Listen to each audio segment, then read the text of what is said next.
Hey everybody, welcome back to Milecore Gaming and our playthrough of Shadowrun Hong Kong. I am Yemmer, I am bad at video games. I make mistakes so you don't have to. If that's what you're into, please like, subscribe, follow, share, all that fun stuff. We put out new videos every day. And we just finished a mission to stop a serial killer. It was a rather unique way of stopping the serial killer by killing all of his targets and then hiring him. It watch it'll make sense. Watch the previous session. It'll all make sense. It's cool. We're gonna go and talk to our team here real quick. See how they're doing and progress their storylines a little bit. So let's talk to Duncan here. You enter find Wu stalking the forest silently, one hand held rigidly near his hip, the other flexing and unflexing again and again. When he notices you, he nods once and goes back to his caged panther routine. You're going to wear a hole in the floor that way. Wu keeps pacing. Need something? Let's see here. Are you going to be okay? Yep. Just trying to maintain. Pacing helps. Been thinking about Josephine saying what she did to our family, what she did to Carter.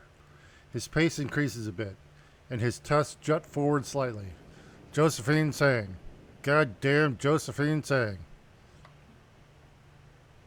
I'm going to say, we'll find a way to get her, Duncan. Good, because when we do, the old Duncan is coming out and play. Wu's eyes smolder. Here's what we do. We walk into Sang headquarters and ask for the boss. When she comes down, we grab her, take her somewhere quiet, and ask her why she had Carter and those runners killed. Find out what happened to Raymond, whether he's alive or dead. What happens next is up to her. Well, yeah, you can't just walk in and it's like, hi, I'd like to talk with the leader of the government. Can you have him come down and talk to us strangers who actually have no ID or anything?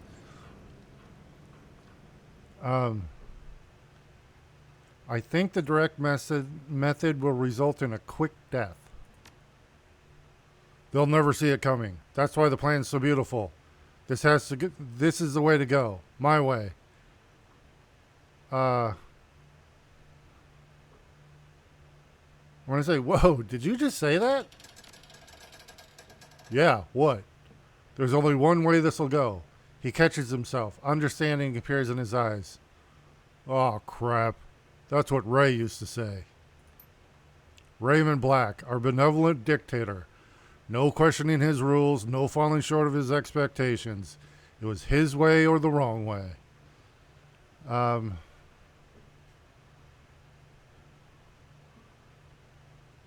You fell on the wrong side of his rules more than once.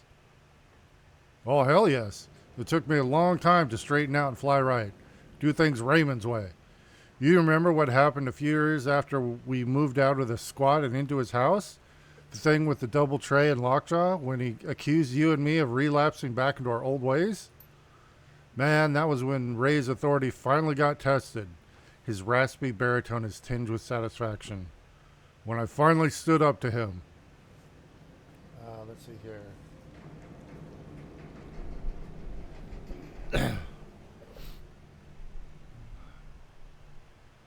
I'm going to say, he couldn't hear a word you were saying. I'd never seen him so angry. It was a sight to behold, that's for sure. I didn't listen, and he didn't listen, and then we butted heads, same as always. He smiles, but it's filled with regret. But that one was the worst. Good thing you were there to stop it. His face settles into an expression of resignation. Okay, Mr. Smith, we don't need to do things my way. No need for us to butt heads. He stretches. You can hear his joints crack. And on that note, I'm going to have to ask you to clear out. It's been another long day. I'm going to say I'm getting the feeling that they're all going to be long days. Yeah, I'm getting that feeling too. Anyway, have a good night, Bubba. I'll catch you tomorrow. Okay, can we ask him about the last run? Nope. Bad timing, Bubba. I think I ate something that was off. Still can't get used to the food here. Come back later when my digestive system's more agreeable. Okay, I didn't need to know that. All right, let's talk to Isabel and Gobbet. So Isabel first, or Decker. As you step into Isabel's cabin, she turns to face you. The desk that she's been working on is in a mess. Food wrappers and computer expansion cards lie together in a heap. Isabel herself doesn't look much better. Her eyes are badly bloodshot and her lips have been drawn into a deep frown. You're back, hey. She shoves a box of assorted mounting screws aside with her foot. What do you need? How you holding up? Not great. I'll manage. Is there anything I can do? I seriously doubt it. I appreciate the offer, though. When I unlocked these old memories, I told you that they were crystal clear, right? Every detail was perfect. It's still that way, and I think it will always be. Then I guess the question is, if the memories aren't going to change, can you adapt to living with them? Honestly, I don't know. It's like having an eidetic memory. I'm stuck with a perfect record of every shitty thing that I saw and felt during my childhood in hell. It's not an easy thing to live with.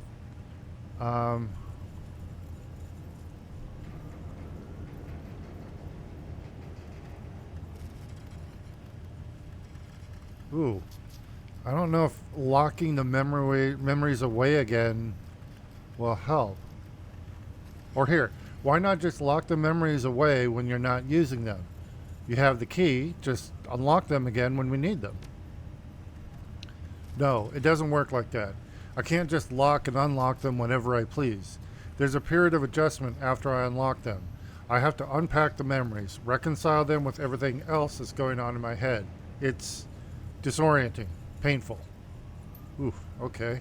If I lock these memories away again, it's going to be for the last time. Until then, I'm just going to have to live with them. So if you've got questions about the walled city, go ahead and ask them. I should be able to give you some answers. Not all the answers, mind you, but something. Okay, we have questions about the walled city. She runs the tip of her tongue along her lips and nods. A look of fierce determination seizes her. Go on, ask me a question. I'm ready. How did you get out of there when you were a kid? How did you escape? She heaves a sigh. Gobbet led me out. I'm going to say, really? She must have been, what, 9 years old? Something like that. Go ahead and ask her about it if you want. I'm sure that she'll be happy to brag about it, but I think that we'll have more pressing matters to discuss. Oh, okay, well, that's all for now. Can we talk about something else? Please, to be honest, almost anything else would be preferable. Any thoughts about the last run? I thought I wouldn't miss the Wampoans, and you know what? I don't. They're all a bunch of pompous, cliquish tech junkies who act like they're in high school, all backstabbing and whispering gossip. The elders are the worst of them, always pitting their cronies against each other. They're useful allies, but I don't ever want to deal with them directly again. They had high school inside the walled city?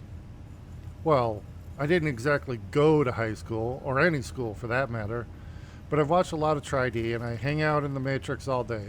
I think I have a pretty good idea of what teenagers are like. I can't believe Ing and the other elders would be stupid enough to try and shirk payment on a Shadowrunner.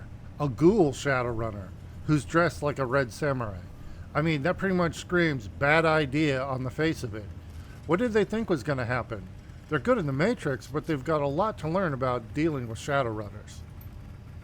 Yeah, that ghoul, he's now on our team. He works for us, and he's a badass dude.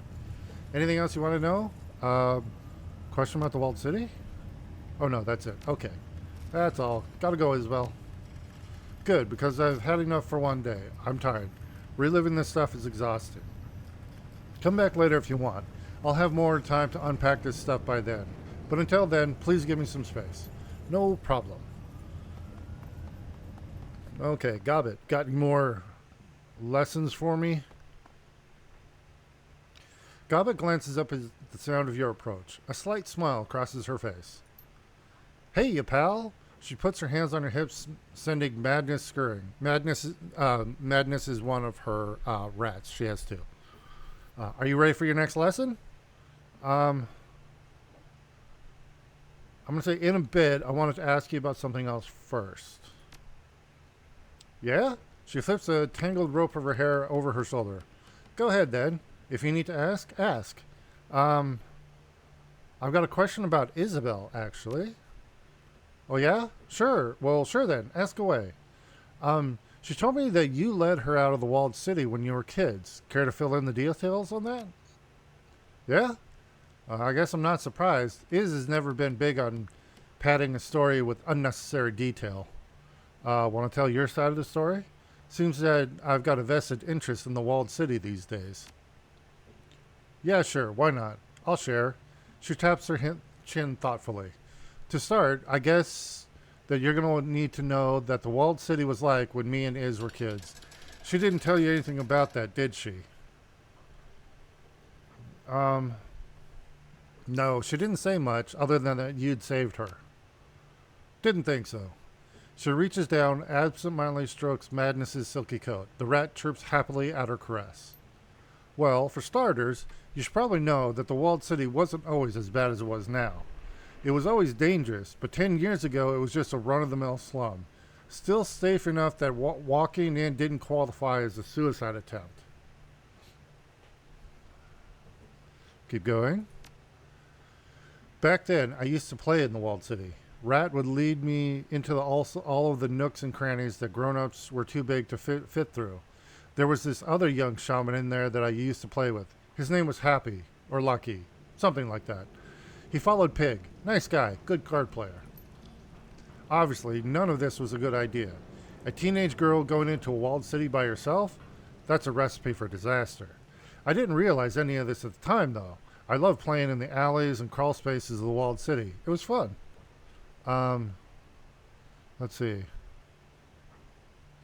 Where were your parents where you were doing all of this? Dead, I think. I'm not exactly sure. She shrugs, a non-committal gesture. They were gone, though, out of the picture. I was pretty much free to do whatever I wanted. Now, with Isabel, it was a little different. She wasn't a street kid, not technically. She had parents who loved her. They just couldn't keep her safe. Because of the walled city, there's no such thing. How bad was it for her? Bad. Could have been a lot worse, of course. Her family could have been living deeper inside the wall, towards the center. From what I've heard, that's hell on earth. But Isabel and her family had it bad enough. They were in the Mansion District. Mansion District. Sounds nice, right? But it really isn't. Imagine a sort of holding pen for refugees from the Middle East and Africa. Basically, anyone who isn't Asian, European, or goblinoid. Now cram it full to twice its normal capacity and make sure that nobody living there can afford a loaf of bread. No goblinoids. There weren't any orcs or trolls in Isabel's district? No. People like me and Duncan get their own districts in the walled city, regardless of their country of origin. Nice, cushy places on the outer perimeter of the wall. There are advantages to being big and strong, especially when everyone around you is too malnourished to fight back. Of course, the residents of the Goblinoid districts all share a metatype or two. They've got something in common, a set of shared experiences to tie them together. Not so in the Mansion district. The only things that those people had in common was their skin color and the fact that they were living in a crushing poverty. There wasn't even a common language for them to speak. It was a pretty rough place. Lots of infighting, lots of gang-on-gang violence. People did band together for protection, but there wasn't a lot of hope. Everyone lived in fear of being sent deeper into the slum, toward the center. When you start getting dragged in that direction, you don't come back. Sounds like I don't want to try to say, oh, I know that it's their story. And when you're dealing with someone, if someone is telling their problems or their story, you don't want to say oh, well, I get you, I get that. No, it's them. So I don't want to say yeah, I have a similar experience. Okay, maybe, but that you need to focus on them. So I'm going to say, sounds like a charming place. Yeah, charming. And that's where I met Isabel. It wasn't long before we were friends. She was interesting. I think that's why I let her latch on to me. The girl was smart and savvy, but cripplingly shy. She didn't belong in the walled city. No one really does, but with her it was painfully obvious. She was like a little mouse crammed into a box full of weasels. It was only a matter of time before somebody snapped her up. But you got her out of there before that could happen. She nods. That's right. More accurately, Rat got her out of there. She came to me in a dream, showed me that whatever was going bad in the walled city was getting worse. The whole place was rotting from the inside out, choking in bad key and lost hope. I decided to go inside one more time. If I found Isabel, I'd offer to lead her out. If I didn't, well, she grimaces, spreads her arms.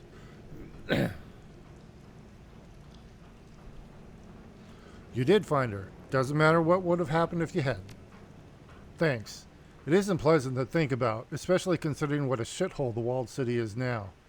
The truth of the matter is, if I hadn't pulled Isabel out of there, she'd probably be dead by now. I get it. Someone did the same for me and Duncan once. She nods. Yeah, I knew you'd get it. and I did bump into her, and she did follow me, and Rat got us both out safe. So there you have it. Happy endings all around.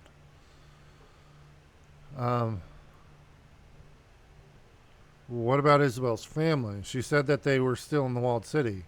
Why didn't you bring them with you? You think I didn't want to?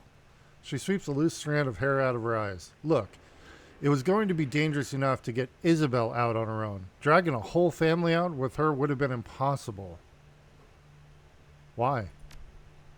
Because they weren't like me and Iz. They hadn't grown up on the streets. They were upper-class people back in Somalia before they immigrated to Hong Kong. They were hopelessly out of their element. Even if I managed to find them, they probably would have done something stupid and gotten us killed. I'm going to say you made the right choice. Damn right I did. Even if I'd managed to convince them to come with us, they would have gotten caught. The Yellow Lotus would have kidnapped them if they were lucky. If they were unlucky, the Thrill Gangs or the Organ Leggers might have gotten them. It wasn't worth the risk to even try. She sniffs. Besides which, Isabel didn't want to bring her family. She wanted to get away from them as much as she did from the walled city. Never could get her to tell me why. Oh, what about the other people who stayed behind? The other shaman that you know? They went bad. Crazy. That pig shaman that I knew wound up going full-on toxic. It was horrifying. He burned himself out in an orgy of blood. She shudders. Nasty business, and not for me. Toxic, what does that mean? When a shaman goes toxic, he goes bad. It's like you invert the usual meaning of a totem. That's what a toxic shaman does. Dog shamans are loyal and friendly, like all good dogs are. A toxic dog shaman is rabid. They're both dog, but they're different aspects of dog. Get it? Yeah, and your pig shaman friend went toxic. That's what I heard. You don't want to know what happened to him, what he became. It was pretty bad in the end, before the locals overwhelmed him. A lot of people died. That's all. Can we talk about something else? Sure. Ask away. I'm all ears. Any thoughts on the last run? I don't get the Wampoans. I really don't. Isabel is about as close as I usually get to their particular flavor of crazy. You'd think with all that technology and backup, they'd have been smart enough not to stiff a red samurai on payment, much less a ghoul. I don't know. For smart people, they seem pretty damn dumb to me. I'm not sure about inviting that ghoul into our boat, but I can't say I'm going to lose any sleep over the elders dying. We live and die by our reputation out here. Anybody dumb enough to pull a stunt like that on a ghoul, they might be dumb enough to have tried it on us. I just hope we made the right decision. So, what else do you want to talk about? Ready for my next lesson. Right, good. This one is about people like Auntie Chang and why we need them. There won't be a Q&A session after this story, but I want you to listen up. It's important. I'm all ears. All right, so here's the upfront lesson. Fixers are important. You can't just go to a Johnson yourself and get a job. I mean, you can, but you shouldn't. It's a bad idea all around. Okay, I'm going to say, if you can find your own work, why even bother with a fixer? You're giving someone a cut of your profits for no reason. She shakes her head. No, Seattle, not for no reason. Auntie Chang and people like her serve a purpose. You get a job from her, and you can trust that she's vetted the client. That's important. It protects the whole team. She takes a breath, lets it out slowly. You remember the lesson from last time? The one about Sui and the shiny object? Yeah. Well, after the run was over, we went back to the sinking ship for some R&R. Sui told us that the client would be sending a boat to collect the shiny object in the morning. All that we had to do was keep the thing safe until the handoff. We were in a celebratory mood. We killed an evil wizard and stole a priceless artifact. A good night's work by anyone's standards. Hanu and Egret got good and drunk in a record time. Sui went back into his cabin with the shiny object to, I don't know, stare at it for a while or something. I retired to my cabin and crashed out. It had been a long night. I remember waking up to sounds, yelling maybe. I was groggy and they were far away. I couldn't quite make them out. The clock said 4:30 a.m. People were always partying on the raft, playing loud music, shooting off fireworks, that kind of thing. So loud noises early in the morning weren't unusual, but something felt off somehow. Off? How so? It's hard to describe. A queasy feeling in the pit of my stomach, and an elevated heartbeat, rapid, shallow breaths. It was a lot like a panic attack, really, not the kind of thing that you can sleep through. So I got up to investigate. If something was wrong, I wanted to know, and if it wasn't, I figured that I might as well get in on the party. I stepped out into the hallway and my foot slipped. I came down hard, landed on my ass, and found myself sitting in a pool of blood. That's not good. She shakes her head, grimacing. No, it was pretty bad. So it was pretty obvious by this point that something had gone horribly wrong. My first thought was that the shiny object might have, I don't know, unleashed something. After what I saw it do in the warehouse, I wouldn't have been surprised. I shook off that pretty quick, though. I knew what this was. Our client was playing us. He'd hired us to steal the thing, and rather than paying us for the job, he'd sent another team to take it away.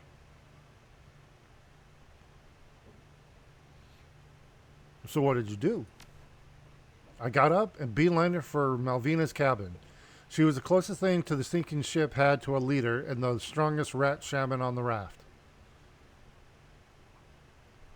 I'm going to say if the raft was under attack, that's probably what I would have done too. Yeah, seemed like the right thing at the time. If there was a retrieval team coming for the shiny object and they were strong enough to handle Tsui while he was holding it, what chance would I have of stopping them on my own? I figured that it was time to bring out the big guns. Malvina was the one whom I could get them from. I passed some pretty bad stuff on my way down to Malvina's cabin. It was old man Zuyan's vault all over again. The torn up bodies, the blood-streaked floors. I saw people who had been cut apart with machetes, scorch marks on the container walls. She bites her lip, grimacing at the unpleasant memories stewing in her head. Deep down, in the pit of my gut, I could feel the thrumming vibration of the shiny object.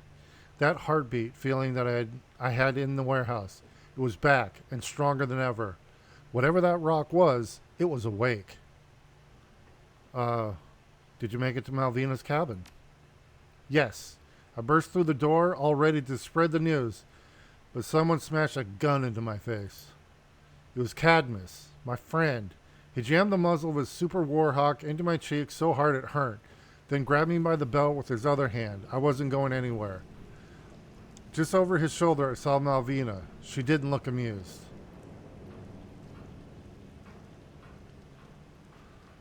Did they think you were in on the attack somehow? Yeah, only wasn't an attack. Our client had nothing to do with it. Turns out there was no client. Sui had lied to us, and by helping to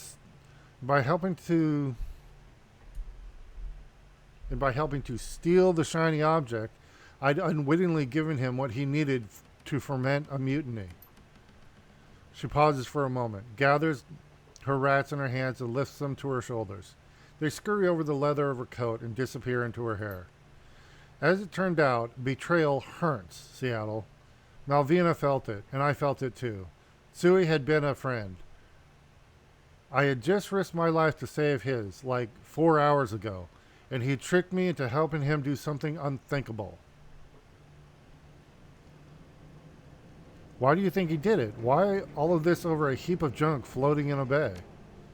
I don't know. Maybe he'd gone toxic. Maybe he got ambitious and wanted to be the king of our little aquatic hill. He didn't discuss it with me first, or anything. I'd be willing to bet that something had gone rotten in Sui long before we ever met. He was pretty damn good at hiding it. Maybe there wasn't a good reason. People do terrible things every day. Yeah, they do. At the end of the day, it doesn't matter why Sui did what he did. All that matters is that he did it. So what'd you do? What could I do? I didn't have a whole lot of options, and Cadmus was kind of on edge, like red-faced and screaming. So I opened my mouth and I fast-talked my way out of it. I started off by doubling down on my loyalty to Malvina, Cadmus, and the status quo on the sinking ship, swearing my undying friendship. You know the drill.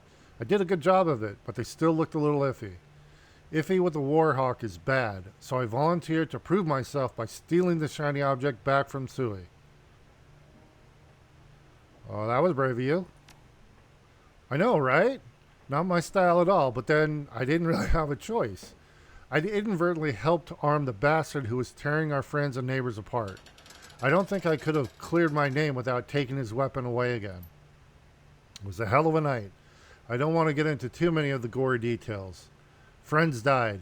Hell, friends killed each other. It was brother against brother and all that jazz. And Sui's indiscriminate use of the shiny object led to a lot of things in this world that shouldn't have been. Did you wind up stealing the thing back from Sui? Yes. It wasn't easy, but I got it. How'd you manage that?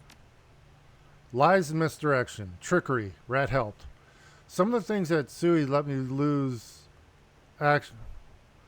Some of the things that Sui let loose actually came in handy. He'd summoned so many of them that he couldn't hope to control them all, and that gave me an opening to use them to my advantage. I managed to trick my way past Sui's supporters and the astral menagerie that he'd summoned. Wasn't easy, but I did it. Then I stole the shiny object, and all was right with the world. And yeah, I'm intentionally glossing over the details. I had to do some things that I'm not proud of, and people died because of it. But I got the damn thing, and I got it back to Malvina. What happened then? Long story short, Malvina put the shiny object to better use than Sui ever did. She took to the thing like she'd grown up using it. We still lost dozens of people, but Suicide lost more. Cadmus was critically wounded, but he pulled through. After the skirmish, Malvina had an assembly. She told everybody that there'd be new rules for life on the raft. Anyone who refused to follow them could leave, and if you broke them, you were done. The rules of the sea and all that. After the pronouncement, she turned on the surviving mutineers. Hanu was one of them. He'd been in on Sui's plan the whole time. She didn't kill them, but she did exile them from the sinking ship. And for people in our economic bracket, that was as good as a one-way trip to the walled city. I'd be willing to bet that they're all dead by now. In the wake of Malvina's ultimatum, 5 survivors left the sinking ship. I was one of them. Oh. Yeah, why'd you leave? I had to go. We may have washed the blood off the decks, but the energy of the sinking ship had changed. It wasn't the carefree haven that I'd loved anymore. As sensible as Malvina's rules were, I wasn't up to living under them. We parted on good but sad terms, and, as you'd expect, we drifted apart over the years. It's funny. I hadn't even thought of Malvina or the sinking ship in years, not until I decided to teach you your previous lesson, and it all came flooding back in. She pauses, turns to you. That's the story. It's finished. But I want to circle back on the lesson that I gave you up front, because it's important. We need Auntie Chang to bring us work. That's obvious. But we also need her to keep us honest, to be sure that we, on the team, are playing straight with one another. Auntie Chang's reputation rides on the legitimacy of the jobs that she brings us, and that, more than anything, is why we need her. If we didn't have Auntie Chang or someone like her, we'd eventually tear ourselves apart. It happened on the sinking ship. It could happen again in Haoi. So anyway, that's the lesson. If you got follow-up questions, go ahead and ask them. What did Malvina do with the shiny object? Well, first she used it to get rid of the things that Sui had let loose. Then she put it away for safekeeping. It's probably still there on the sinking ship, ensconced in some shrine or other, held under lock and key. At least she's keeping it safe. She shrugs. I'd have preferred if she'd ditched the thing, but in the end, that wasn't my choice to make. From what I've heard, she's still in power over there, so I guess it worked out okay. And Sui, what happened to him? That walking colostomy bag was already dead, eaten by his own monsters after I took the shiny object away. Turns out, he wasn't much good at controlling them without it. Her voice fills with grim satisfaction. He didn't even live long enough to watch his mutiny fail. Thanks, Gobbit. Sure, in Seattle, thanks for listening. These lessons are all for your benefit, but I think that they help me too. And it's nice to be taken seriously every now and again. No problem, Gobbit. I'll look forward to the next one. Her face lights up. Yeah, me too. Now get a move on. I've got Gobbit things to do. All right, that's cool. I really like all the lore. This one, the Hong Kong, in opposition to like Returns and Dragonfall, seems to be a lot more background on the characters, which I really like. I mean, we got a lot of background in Dragonfall and the other games, but this one, it's like leaning. It's like way more detail, and I really like it. I really like learning about our team. Okay, so we've talked to everybody. Let's go ahead and go do another job. Okay, and we are like out of money. Yeah, we've only got $200. Let's see here. My karma. Let's see here. Yeah, I went and bought a sniper rifle. So we have that. And then once I get another action point, I'll start running with a second drone. But right now, I play as I like being the sniper, so I try and stay far back as I can.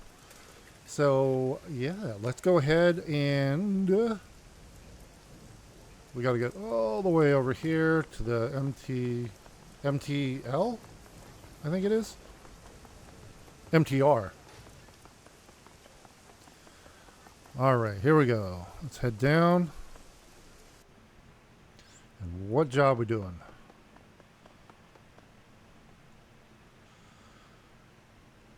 Okay. Oh, let's do the dig site. We'll do that one. The Ares facility, that one, I believe we need to bring Ractor with us. So we'll hold off on that one for a bit. We'll head to the outskirts of Tai Pao to loot a dig site and museum for Mr. Drake. Okay, so let's see here. We don't need to bring a rigger. We definitely always bring a decker. Well, Isabel is always on the team. Okay. Gobbit's cool, but I really don't use shamans that much. So what I'm going to do is I'm definitely going to bring Gaichu. He's going to be he's my melee guy. He's up close. He's awesome. And he doesn't have much gear, but okay. And then let's see here. I can't afford to bring any other Shadowrunners, and I really like that in this in the previous games you just had a pool of just random Shadowrunners that you could hire. We've met all of these Shadowrunners in the game. They're around, in the bars and stuff. So we've actually met them, and they've said, "Hey, if you need somebody, let me know." and then they pop up on the roster here, which I really like. That's really cool. Except for EOS, I don't. EOS has always just been there. Okay, so here's the thing. We're not going to bring Ractor because he's a rigger, and that's what I am. Although I really want to see what Koshi can do because he's like a badass, unique drone. And what is that? A drone BR kit. Ractor has designed this tuning kit to remotely adjust Koshi's constraints from afar? Huh. Okay, so we're not going to bring him, so it's either Duncan or Gobbet. Duncan's my all-around just damage dude. I just, you know what? I'm going to have, Gaichu has become my damage guy, so I'm actually going to bring Gobbet because she's a shaman and she can do astral stuff.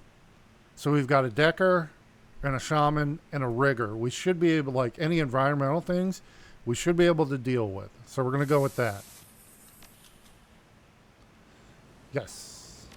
The Emperor's Tomb Museum, which we learned that it's not actually an emperor's tomb. It's just, okay.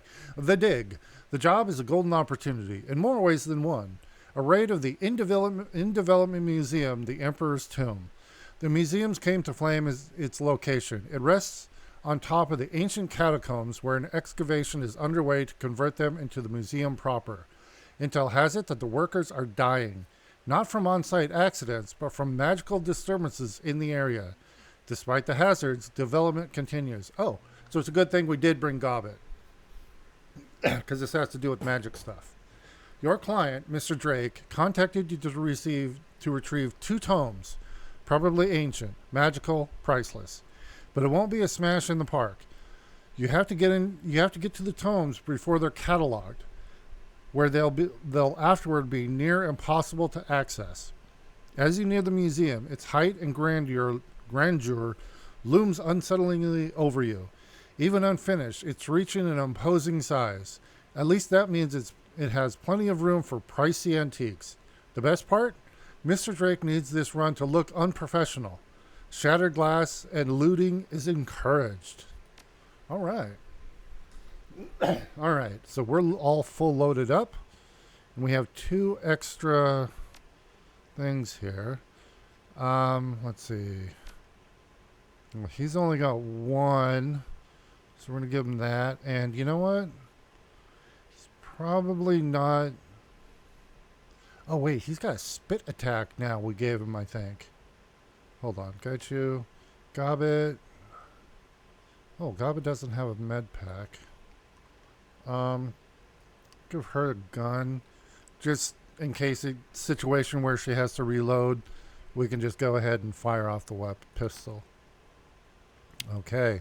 I do have another drone, but I don't have enough. I've only got 2 AP, so if I activate 2 drones, then my character can't do anything. All right, here we go.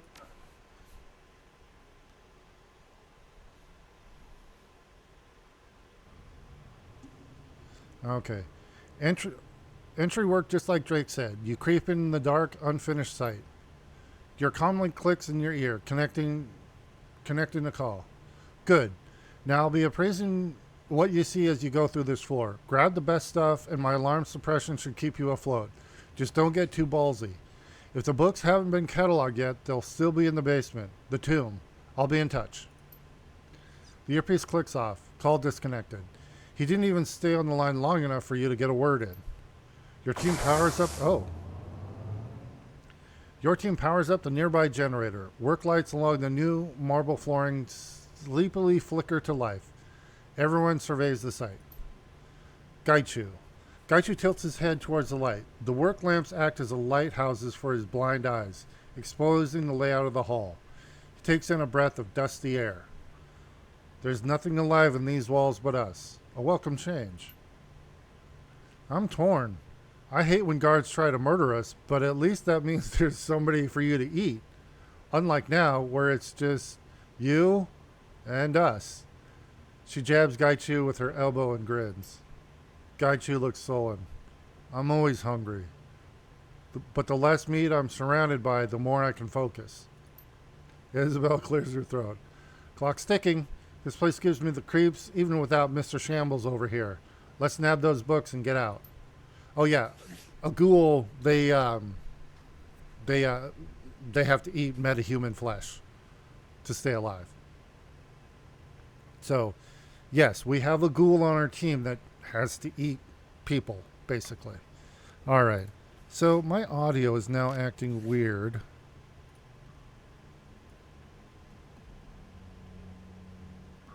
Okay, there's no music here, I guess.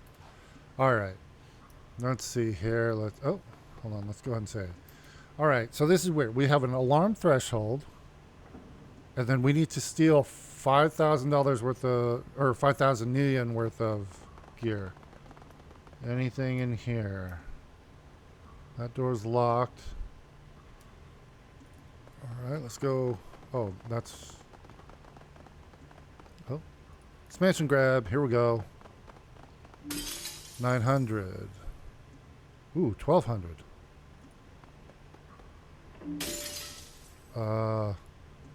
Oh, I see.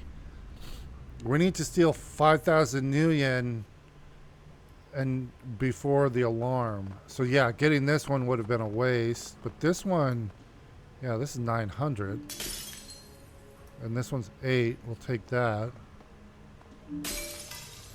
300, 650.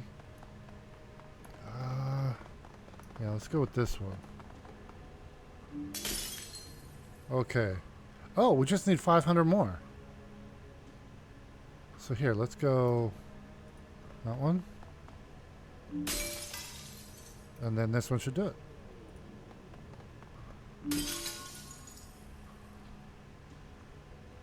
Oh. Wait a minute. 980. Ooh, I don't, with just 3, I don't know if we could do it. Let's see if there's anything else higher end. We've only got 3 more alarm values, but we need about 5,000. Is there any like super high end? 1,400. Okay, we need 4,400. Oh man, I don't know if we're going to be able to do it. Unless there are some super high-end things. Well, let's see, in here maybe? What do we got?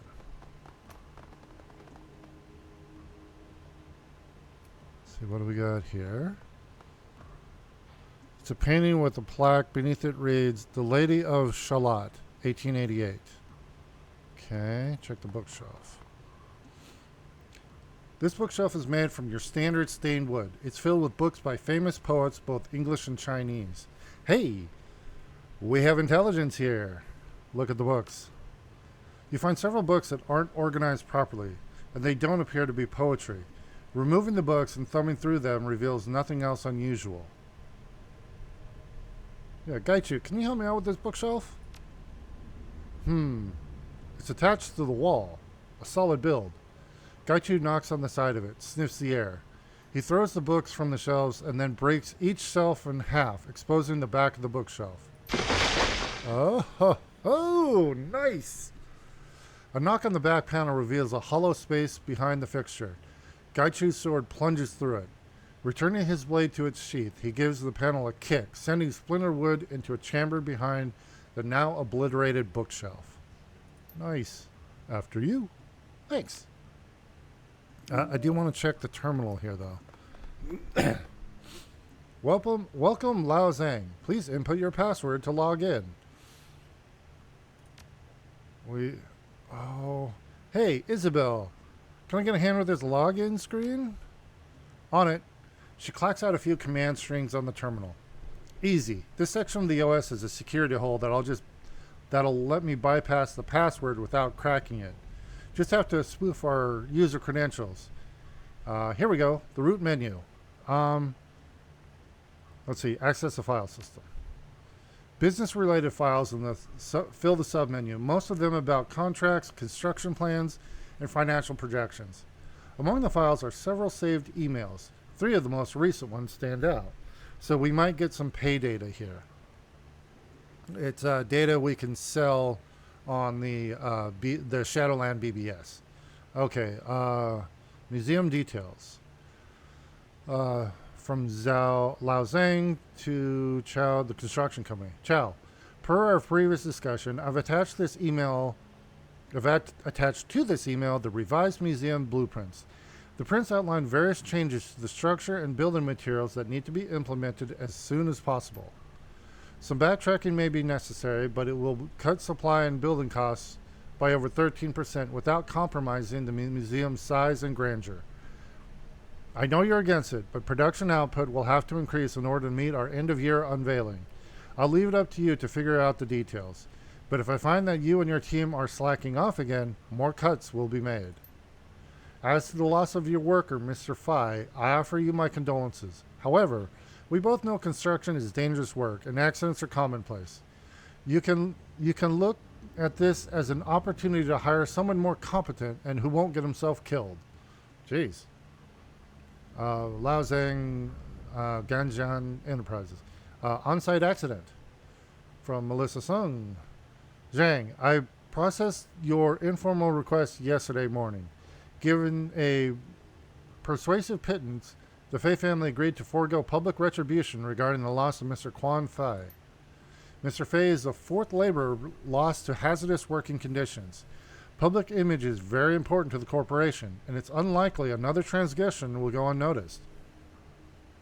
As your lawyer, I must advise you to double down on your construction safety protocols or seek an alternative to monetary bribes. Money will buy silence in the short term, but we ultimately want a more permanent solution. I'll forward you the contact information of a Ganjian-funded organization that can assist you with such matters. Okay. Retracting investment.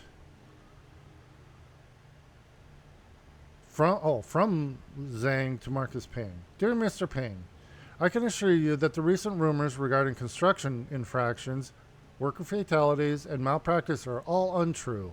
Complete fiction invented by the local gossip circuits to stir up trouble for hardworking men like myself. I've taken every possible precaution with this museum and have spared no expense. Should you need proof, I'll send you my lawyer's contact information. I promise you'll find no infractions filed against me or Ganjian Enterprises. Your investment is sound. Okay, return to root menu. Office room controls. It appears this room is rigged to respond to computer-generated commands. The options are a few. Candlelight, business casual, restricted access, Lao Zhang. Oh. We probably could have just used the computer to open the door. Ambiance candlelight. The room's lighting fades to an orange hue that flickers arrhythmically as electronic candles activate by the doorway. You return to the room's control menus. How about business casual? Oh. The room's lighting intensifies and shifts through various colors. You'll return to the room controls menu. Yeah, we're going to go ahead and leave that. Go back to root menu. Building controls. Error. Remote building controls offline. Reason. Network connectivity unavailable. This place is still under construction. The local matrix network probably hasn't been hooked up yet. Alright, let's leave. But leave the music going. Alright, do we have anything in here? What is this? These firearms are relics as well. Maybe of value to a history professor. Anything in here? No.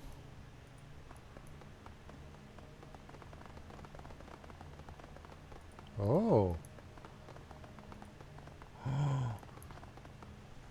Oh, we might be able to do this. Okay, 2600. Uh-oh. What? Oh, wait, what? We had 3 alarms still. Oh, I didn't save. Oh, did I not save? Oh, man. Yeah, what the heck? We had other... hold on. Ah, crap. Alright, hold on.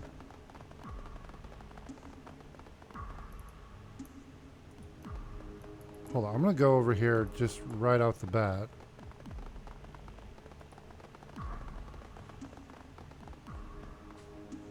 Hold on. No, it was up here. Yeah, I'm going to go to his office first.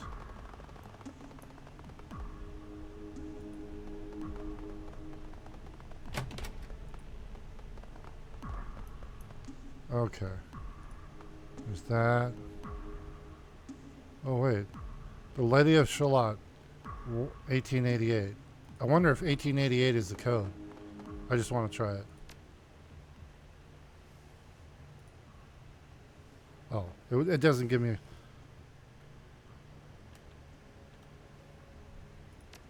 Nope. Okay, Isabel, do it. All right. So we're going to go through these again real quick. On-site accident. We already read it. Acting investment. Root menu. Office room. Oh, there it is. Restricted access, maybe. Candlelight. Business casual.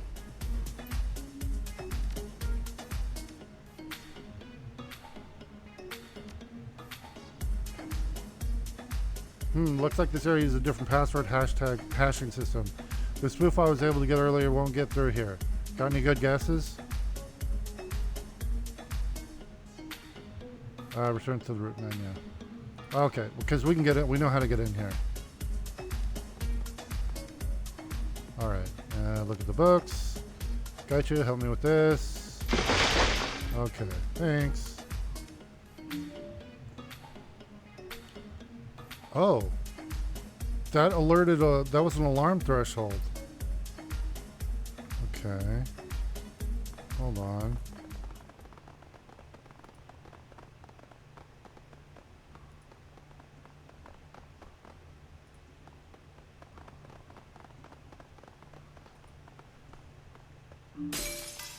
Okay.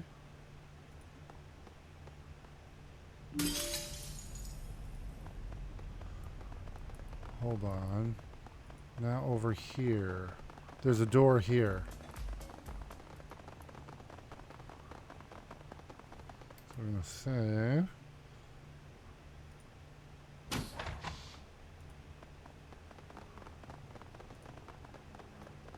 What's this? Oh, a security terminal. Powered off. Okay. Alright, so now... let's see. We gotta go with the high-end stuff. 1400. I just want to make sure.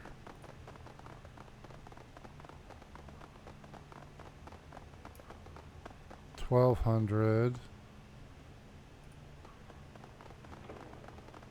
1400. Okay. So we got to go back over here. We're going to grab the 1400.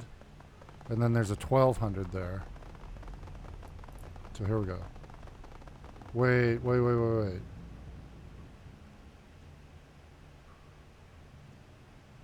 It's not going to go over. So we actually only need something that's 250.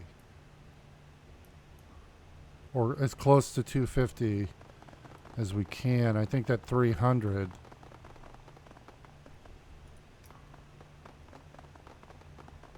Yeah, I think this one's 300. Yeah, let's do that. Oh, it does go over. Shit. Damn it. I messed that up. I messed it up. So, 1400. Okay, and then there's the 1200.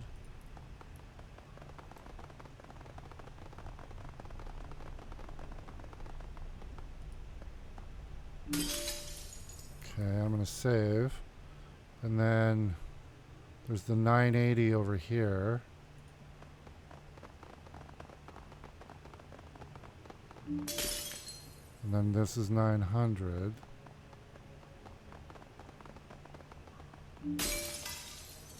Okay. So this 8, I think it's like 850 over here. Or 800. This should do it. All right.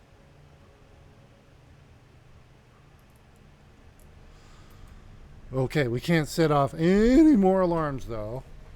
And that gave us total, I believe, 2 karma. Oh, we got 3 karma right now. So to get, okay, Overwatch, I need 1 more karma, and then I'll be done with quickness, and I can go back to my intelligence stuff. All right. All right, let's go and head out of here and down into the dig area, I guess. So here we go.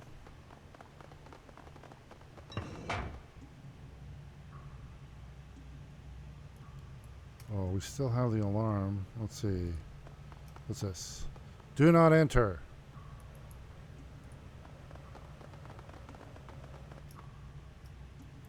Okay. What's this? Oh, is this one of the books?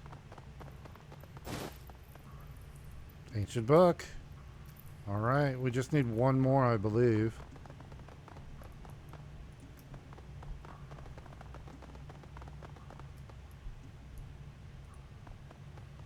And we're gonna save.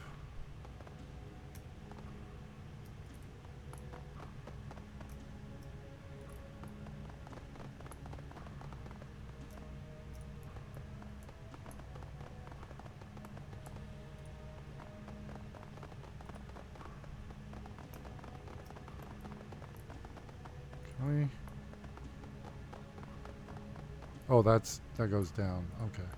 Let's head up here. Oh, what are those?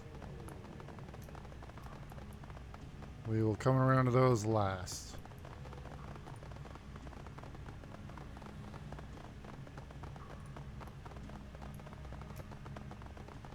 Oh, shipping terminal. Something we can hack into. Okay, Isabel, hop in.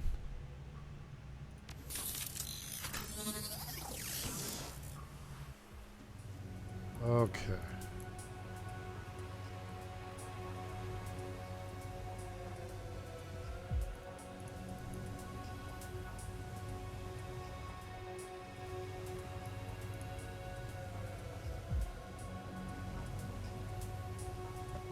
Oh.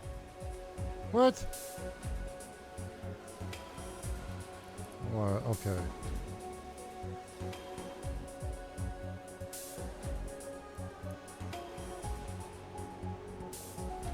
Where am I trying to go?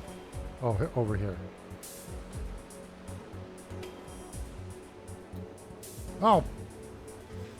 I didn't even... Ah.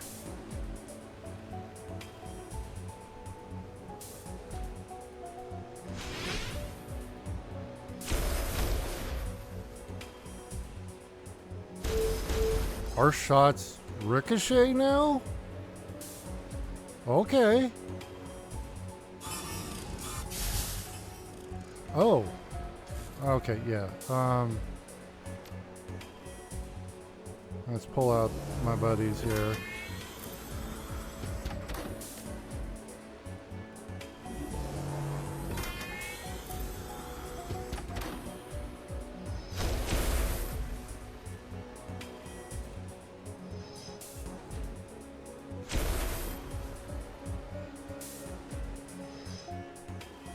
Not feeling good about this.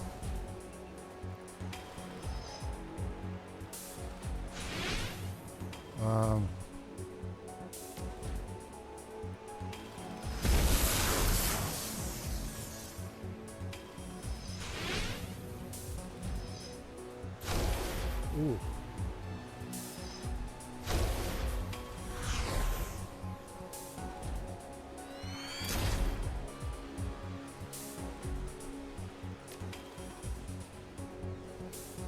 Hold on.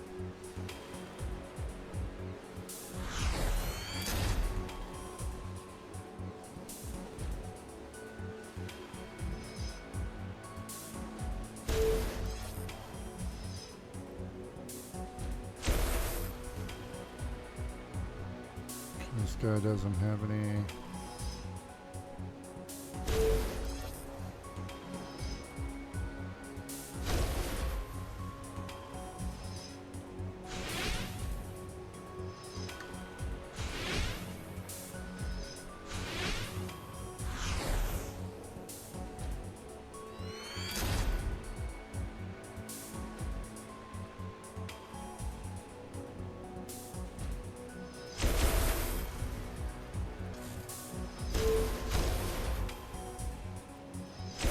I really like that our shots ricochet now. I didn't know that was the thing.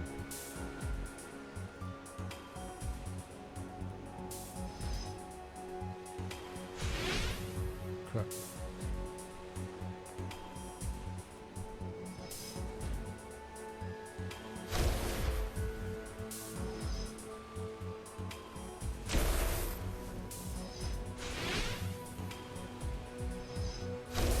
Okay, okay. I'm just gonna get through the next area. Oh, I need to heal myself is what I need to do. Oh, okay, they're active over there. Mm-hmm. Wait, they went to where I am?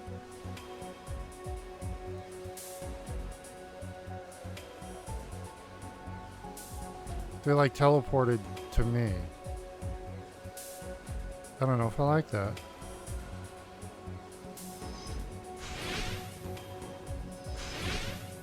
At least they're all missing. That's nice.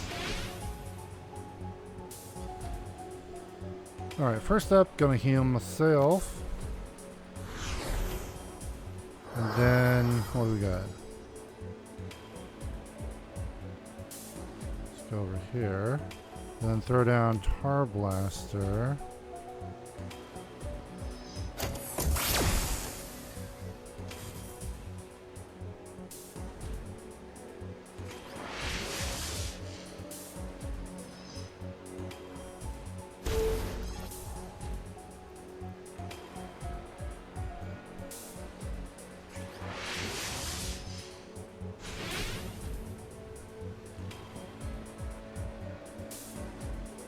Let's see here.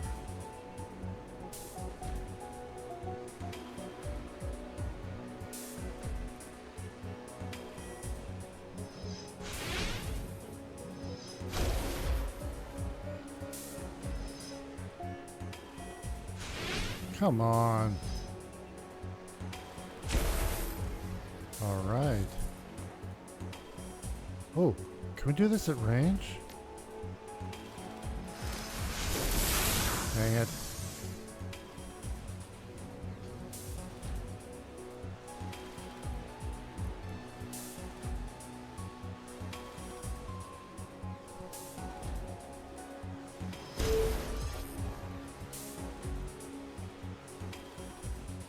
Oh, he's too far away to hit anything.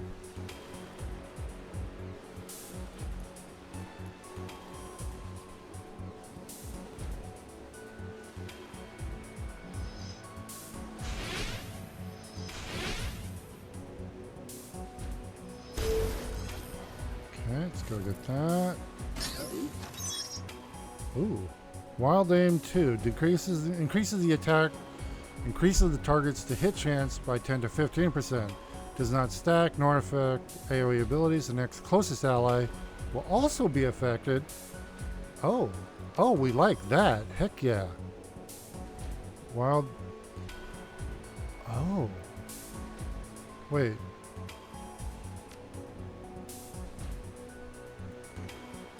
Goblet cannot equip this item. Can we?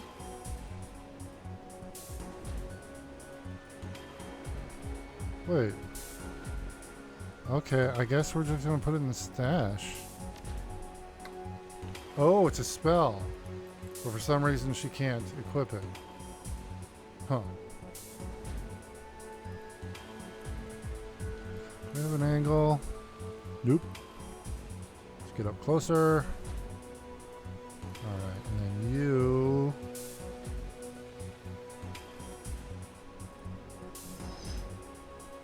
should be able to. Alright. Hold on. Oh no! My shield guy is going down. Good.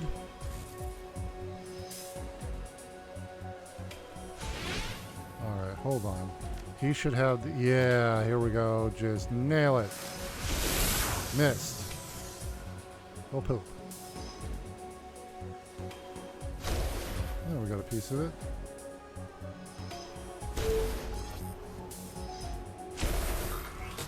Nice. Out of combat. Data store. Shipping. Alright. We got pay data and karma. Oh, we have karma. Can we do this while we're in here? Nope. Oh, nope. Okay. So I wish we could just disconnect, but we can't. We have to go all the way out to the jack point, which is over here. And I don't believe there... yeah, there's no other portals. So that's it.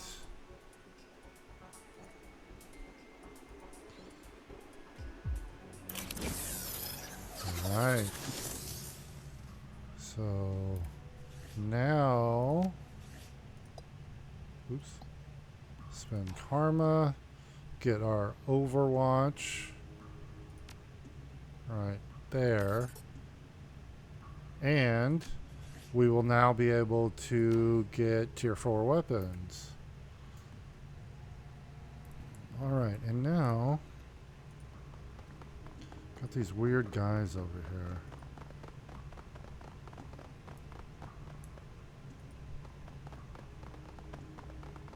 Alright, looks like gargoyles. And this is nice. I like this new option as well. We can decide to initiate combat and not have to wait until we get in range and they just pop up. Alright, so let's activate my guy. Alright. Oh, he has... oh yeah, his self-repair. So he's a sniper. That worked. Oh yeah, we have 3 AP with him now. There's another one. Okay. This is our attacker. Let's get in here. Let's do Overwatch. This is my slice and dicer. Lift him up. And oh, this is cool about shamans. Like we don't have any totems right now, but we can bring totems with us to activate spirits. But a lot of times, like this, there are spirits we can activate, like that. Oh, and it's an earth totem. We like that. So here, let's throw. You know what? Let's just go hit him. And then we'll do that.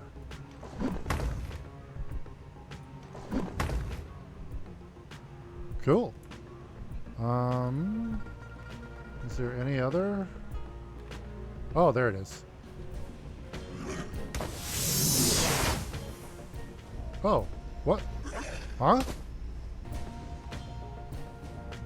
What? I am clear what just happened.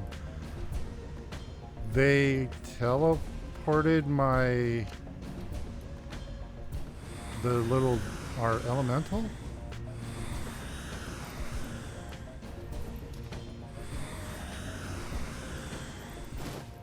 Oh, there's one. Let's see here. Let's move Gaichu up.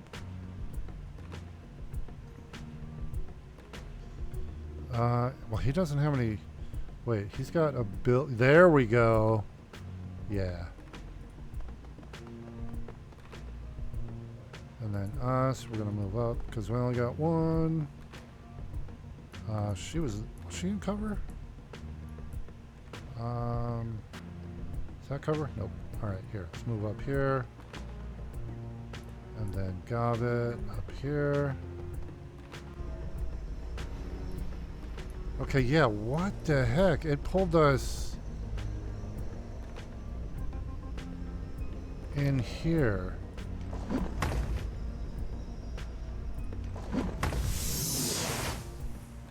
Huh. Oops, no, I wanted to hit him. Oh, good. It did hit him. Oh, and we lost him. Hey, where'd he come from? What?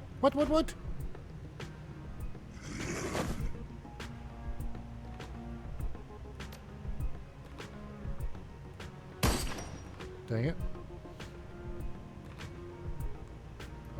Let's see here. B6.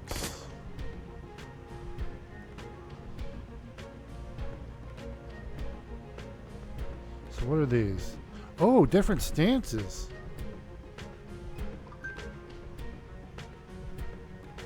Do AP damage. Okay. This stance cycles through 3 attacks in sequence. Okay, let's see that. Oh, that was nice. Oh. Okay, Gobbet. What is this? Rat Totem. The power of the rat steals control of a hostile summon. Ooh. We don't have any of those though. Rat. Poison Fog. Here, let's go. Here.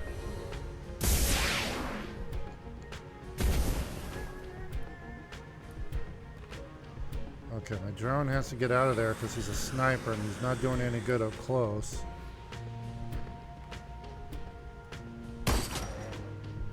One more.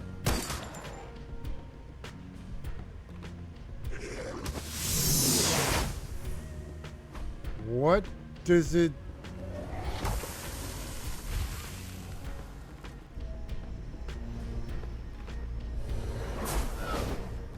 Oh, this is weird. When these things hit us, it sends us to this other place. Oh wow, there's a bunch of them coming. All right.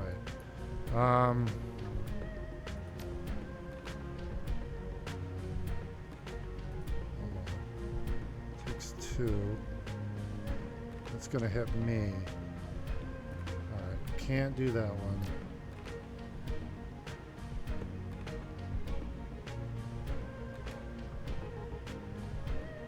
No, hold on. She's got a grenade launcher. Ow!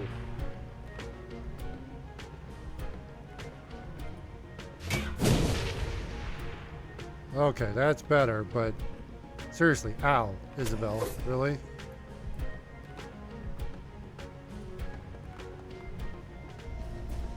Alright, you know what? Let's see here.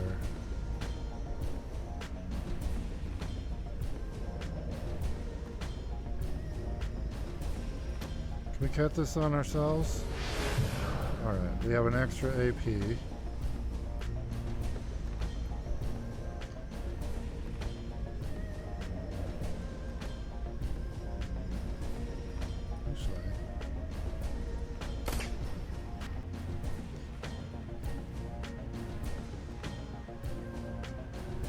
Oh, this is my drone. Right, you know what? Oh, gotta reload.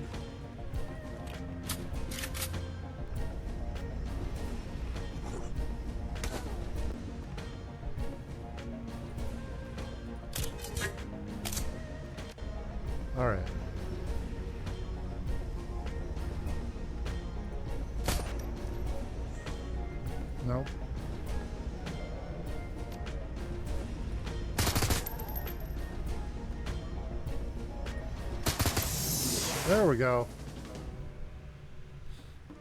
Your comm links crackles. You've got the books. Great. Next, you need to head upstairs so I can wipe the security data. Then you're home free. Did you know these creatures were here? No. I planned this run down to the last detail, but those monsters were a happy accident. Wait, what? Happy accident? They tried to kill me. They also killed all the researchers, preventing these books from being cataloged. Finding them would have been a lot harder had these creatures not come along. Now time's wasting. Secure the rooms at the top floor of the stairs leading back to the museum floor. I click on your comm link and he's gone again. Okay, yeah, we know where that one is. Okay, we're going to save after that fight. Oh, I love Gaichu. He reminds me of Glory from Dragonfall. She was awesome. She was my melee fighter. What? A cadaverous husk materializes in front of you, unfolding like a flower from nothingness into being. It stands with a surprisingly upright posture, and you can see that its robes were once fine quality. It raises a hand to block your path. Stop. The thing's voice comes out in a hollow rasp. Something about it feels empty. It seems you can move freely through this realm, coming and going, taking what is not yours. What are you? I was once a man, much as you are. Now I am a dead man.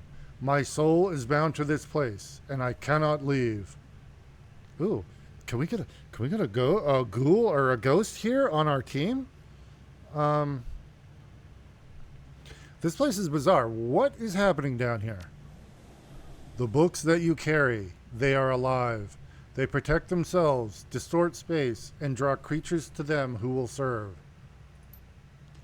Are exalted, had the will to contain them. Wherever you intend to send them, I hope that an equally strong mind will keep them under control. So you think I can get you out of here somehow? You can. Slowly, painfully, the mummy inclines its head. It reaches into the folds of its robes and produces a ring of fired porcelain. The creature extends its arm, presenting the object as an offering. Take this talisman and place it among the other artifacts you have removed. Once you have moved it beyond the binding threshold of this excavation, I will be free. Oh. Interesting. Let's say I do this. What's in it for me? The sure knowledge that you have done what is right.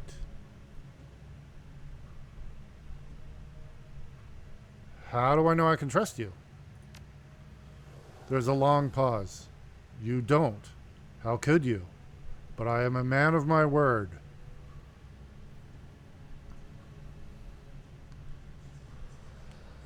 You know, I have a long, storied history of making bad decisions. I think this might be one of them.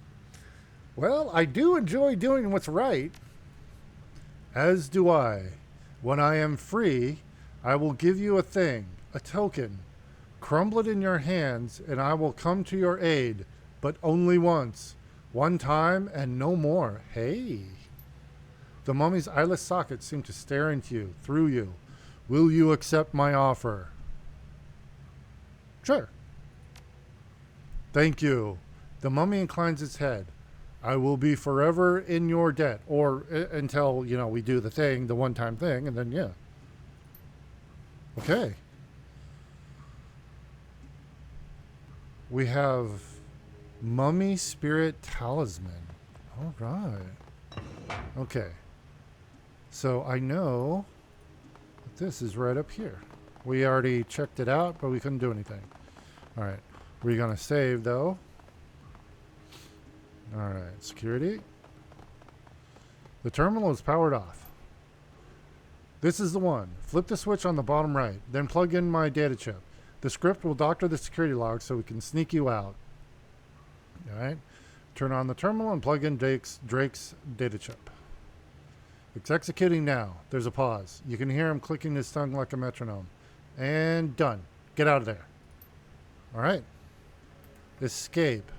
Something tells me that things will be waiting.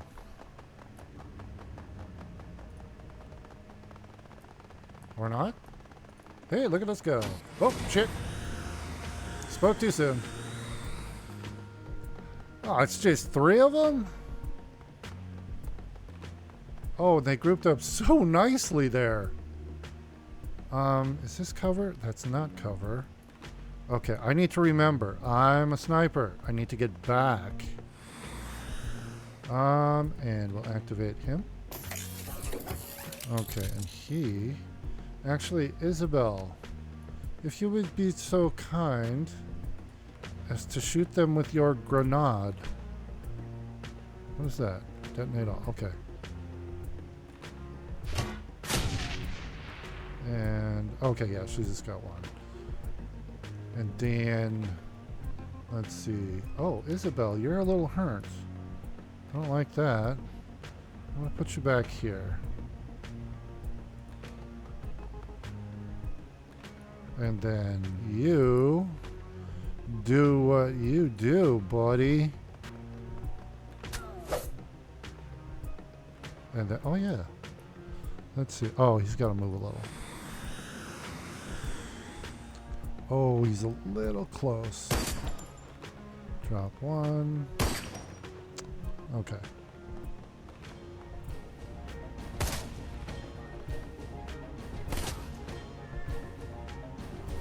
Actually, Isabel with the grenade. Ooh, they're a little... Wow, that was way off. Let's try that. Oh, she's got to reload. Actually.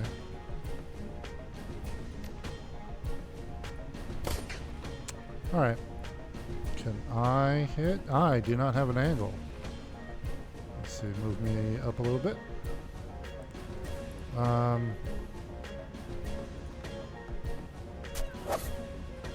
Oh, I love Gaichu. Look at this guy. Can you... Oh, you don't even have an angle on it. Okay, let's move you up. And then... Good hit. Cool. A familiar voice pipes up in your communicator. Change of plans. Search those bodies for a key fob. You'll need it to access the side door. There's a side door in the lobby. My program didn't work as well as I'd expected. I've been monitoring the exits on my cameras, and the HKPF have the front locked down. Since you can't go out the front now, you've got to exit the side. The key will get you through the locked side door, which will take you out the east service exit. All right. Okay, there's the key fob. Let's grab that. Okay. Why can't I... Oh, that was weird. Game kind of... Oh, here we go. The locked door. Oh, dang it. Ah. Oh. Ow. Half cover, half cover. Alright, I'll take that.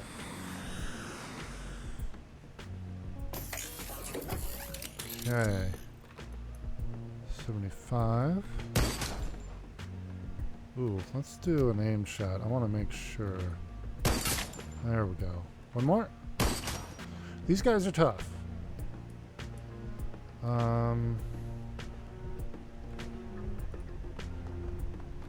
Let's see here.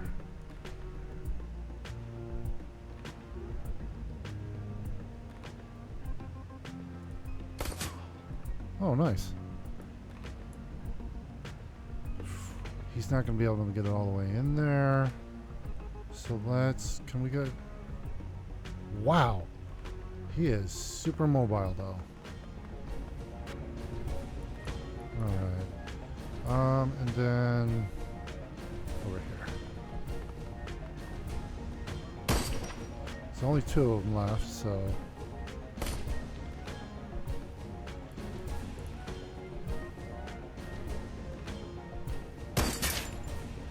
Okay. And then actually drone.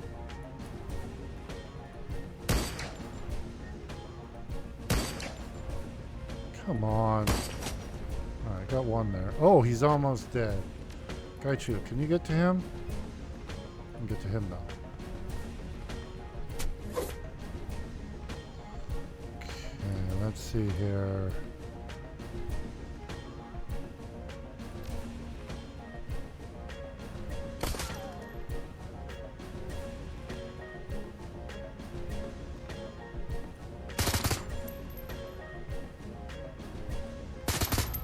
Oh, wow. I did not expect that shot to hit. Alright, we're going to save.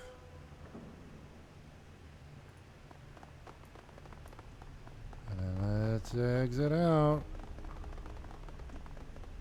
Yes! Let's head out. That's good job. Good work. Good work, team. Heoi, your adrenaline wanes as you fly through the subway tunnels on your way back to Heoi. There isn't much left to do but pick the shards of glass off your clothes and congratulate yourself on one hell of a run. It's just too bad you couldn't keep the looted antiques. By the end, you'd managed to steal over 10,000 million worth of items for your client. A number that will hopefully be reflected in your mission pay. The damage you caused will likely set the museum's development back even further. Not enough to cripple the project, just enough to send a message. But at the end of the day, you still managed to break a lot of exhibits, displays, and even the faces of a few tomb crawlers, the presence of which had conveniently slipped Drake's mind. Surprises aside, you've come out on top, and thanks to some quick thinking on Drake's part, you got the books and you got out. And we liberated a zombie. So there's that.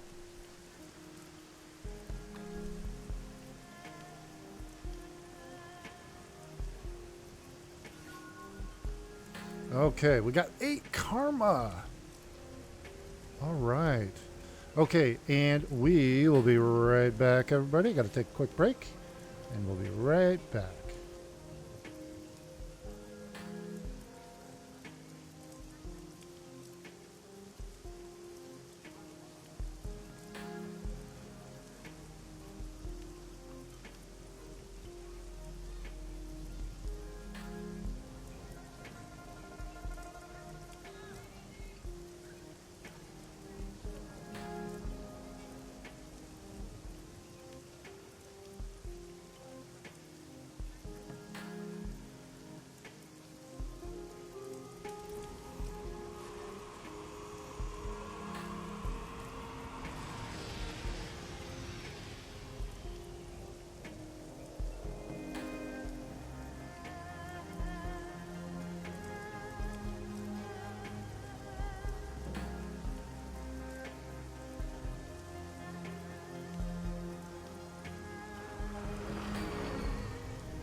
Okay, we are back, and we're going to spend some karma here.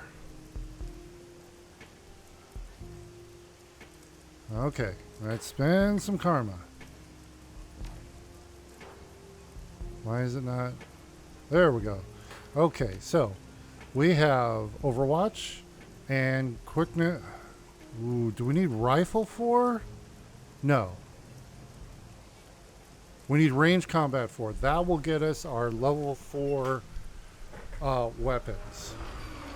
Okay, so now down to intelligence. Okay, we want S class eventually. So we've got these all up, so we're going to go ahead and increase our intelligence. Okay, we'll confirm that. And then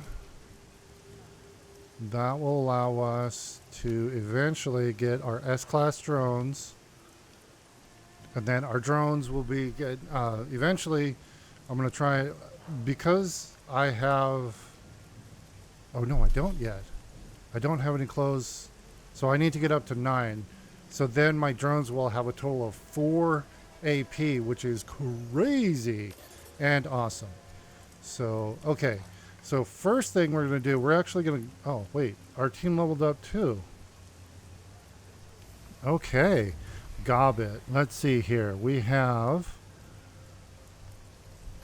Augment spell Poison Fog. Gobbit's Poison Fog is upgraded to Acidic Fog, doing AP damage. Ooh. Or Shrine Spirits. Shrine Spirits summoned by Gobbit are now present for an additional turn.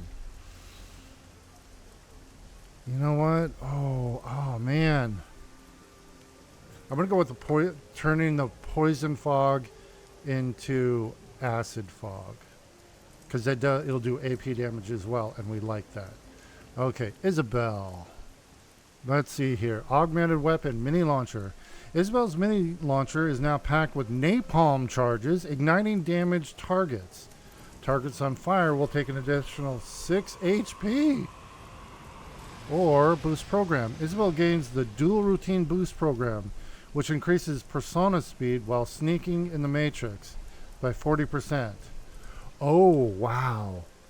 Oh, yeah, we want that. So she's going to be super fast at moving around.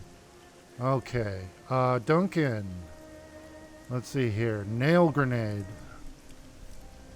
So he'll gain a Nail Grenade or a Flashbang. We'll do the Nail Grenade. And then Gaichu. Alright, so Coup de Grace. Gaichu gains a katana ability. 100 damage, but can only attack stunned targets. Or Bite. Gaichu takes a bite out of his foe, restoring 8 hit points over 2 rounds. Oh yeah, definitely that. And then Raptor. Raptor's toolkit overclock ability now gives the targeted drone 2 AP and 2 movement. Wow. Oh yeah, we're going to go with that. So let's confirm all those. So everybody has upgraded, which is nice. They only have 2 more levels. Each person only has 2 more levels to upgrade. All right. Let's save that. And then we're going to head back to the Kraken, because we want to get paid.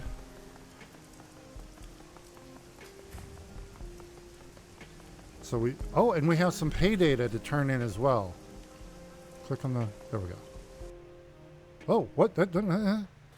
You enter the trawler and find your crew gathered together waiting for you. Isabel has her head buried in her PDA, and the rest of them stand watching her, trying to be patient.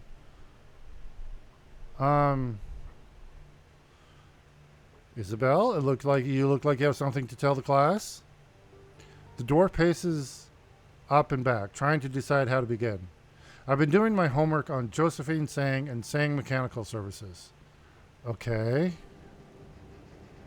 You're pacing, so that tells me you found something. Oh yeah, I found something all right. Isabel lifts her PDA to her face and consults her notes. In 2011, oh wow, okay, as of the recording of this, that is 12 years ago, Sang Mechanical Services was a D-level corp floundering in the shallow end of the Hong Kong corporate pool. That's when Josephine Shui married into the family. Josephine... Wait, she's old then. Josephine thought big. She conceived of a massive project that would catapult TMS into the big time. Something she called the Prosperity Project. Whoa, wait a minute, that's it. Prosperity? That's what Raymond was mumbling about. What is the Prosperity Project? Once upon a time in the 1900s, the walled city was a densely populated slum. Something like 30,000 people crammed into 6.5 acres. Wait, I've heard this story before. It's a shithole, hell on earth, yada yada yada. That's today's walled city. The second walled city. The first walled city started life well over 100 years ago and lasted through both world wars and almost through the Awakening. It was torn down in 1994 when the government had finally had enough. It had become such a haven for criminals that the cops would only enter it in large, well-armed groups. Sounds familiar? In 2021, Josephine Sang proposed a vision for a new type of low-income housing project, the Prosperity Project, a self-contained, low-cost walking neighborhood for the poor, but on a grand scale. The Prosperity Project would give Hong Kong's poor and the flood of refugees pouring into the country a place they could call their own. Something that felt more permanent than the sprawling tent city that had spontaneously sprang up after the first walled city was demolished. The Prosperity Project would replace the tent city and would be symbolically built on the site of the old walled city. The slogan was, "A place of dignity where prosperity begins." The apartments weren't much bigger than the space you'd get in your average coffin motel, but they were built around plazas and marketplaces that contained goods and services catering to the poor. The government forgot the lessons of the last walled city. They loved the idea of containing the refugees and the poor to only a few densely populated blocks. It kept them out of the public eye. Securing the contract catapulted Sang Mechanical Services' fortunes ahead. It eventually put Josephine Sang onto the executive council. That doesn't line up. How did she get so powerful by building a slum? It's a very big slum. Apparently, that was also the beginning of a series of lucrative building contracts that propelled TMS into the big time. Where's Raymond come into all this? Raymond Black doesn't come into it at all, but Edward Sang does. Ooh, is Raymond Black actually Edward Sang? You got it. Duncan's and my jaw drops open. What? No, come on. Raymond Black was actually Edward Sang, the only son of Josephine Sang and her late husband, Breakwater Sang. Edward was in charge of laying the groundwork for the walled city.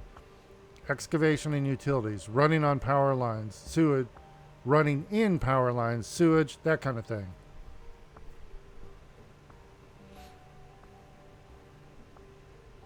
I've always wondered where Raymond's money came from. Wait, this doesn't make any sense. Remember that massive gray water leak that flooded the basement back in 48? What about it? Ray didn't know the first thing about sewer lines. He hired a small army of plumbers, probably paid them double what the job was worth to fix the thing. And it still took almost 2 months to get the leak under control. Then Josephine put him in charge of the utilities? No wonder the walled city smells like that. I don't think Raymond had anything to do with the utilities in the walled city. So if this man was not in charge of the utilities for the project, what was he doing down there? I don't know, but Edward Sang disappeared from the public eye shortly after Prosperity was completed, around 2031. That's about the same time he moved to Seattle, around 7 years before he found us. But what happened in the walled city? And what would make Raymond want to go back there now after all these years? I don't know, but I intend to find out. Oh, we got 4 karma for that. I don't know if that's... yeah, that's not enough. We need 6, I think. Oh, no, we need 7. All right, no problem. Okay, let's get paid. All right, let's see. Any messages? 2 messages. Out of town. From Kindly Chang to us. I'm not in Haoi right now, so don't bother coming to see me. We'll talk when I return. Please continue with our business ventures in the meantime. Okay. Data retrieval. From Kindly Chang. I hope you're enjoying your newfound success in the shadows. I've got another job for you. One that should prove very lucrative indeed. I've been contacted by the employer of the Eastern Tiger Corporation, and he needs you to steal some research data and biological samples from his employer. The man's name is Tygoth Wright. Until recently, he was a researcher on a genetic engineering project. He was cagey with the details, but I gathered that it was centered around phenotypic alteration and postnatal genetic enhancement. Interesting. Unfortunately for Wright, he's got a conscience. Stupid man, lucky for us. He's willing to pay have his conscience assuaged. Wright's project was apparently quite horrible. Experiments on living children. Total disregard for biomedical ethics or safety. And when Wright raised concerns, he was taken off the project. He's decided to step outside the bounds of the law and expose their wrongdoing to the world. The snag, you see, is that his wife and child live in Seoul. Not quite the heart of Eastern Tiger's power, but close enough. He's afraid that if he releases the information himself, they'll be taken prisoner and used as leverage. The idiot should have thought of that before, but that's not our problem. The samples and data are currently on an Eastern Tiger cargo ship, the MC Naoki, sailing near Hong Kong on their way to Seoul. The storm slowed the ship down, so you don't have to go right away, but don't take too long. Once you have the data and samples, you're to call Wright. I've attached his number. He'll give you instructions on how he wants the information leaked. When you're ready, let me know. I'll arrange transit with Captain Jomo. He's a local Loha Joa pirate and smuggler, but don't let that put you off. He's as good as they get, and he'll have you on that ship without incident. We'll take the run. I've let Captain Jomo know you're ready. You can find him down on the end of the pier. My parlor is on. He'll handle everything from there on out. Okay, cool. Let's see here. Jobs directory. Claim payment for the museum rent. We better get a bonus. You submit the job as finished and await the response. A few minutes later, a message pops onto the screen. 1900. Okay, I think we did. I think the 900 is a bonus.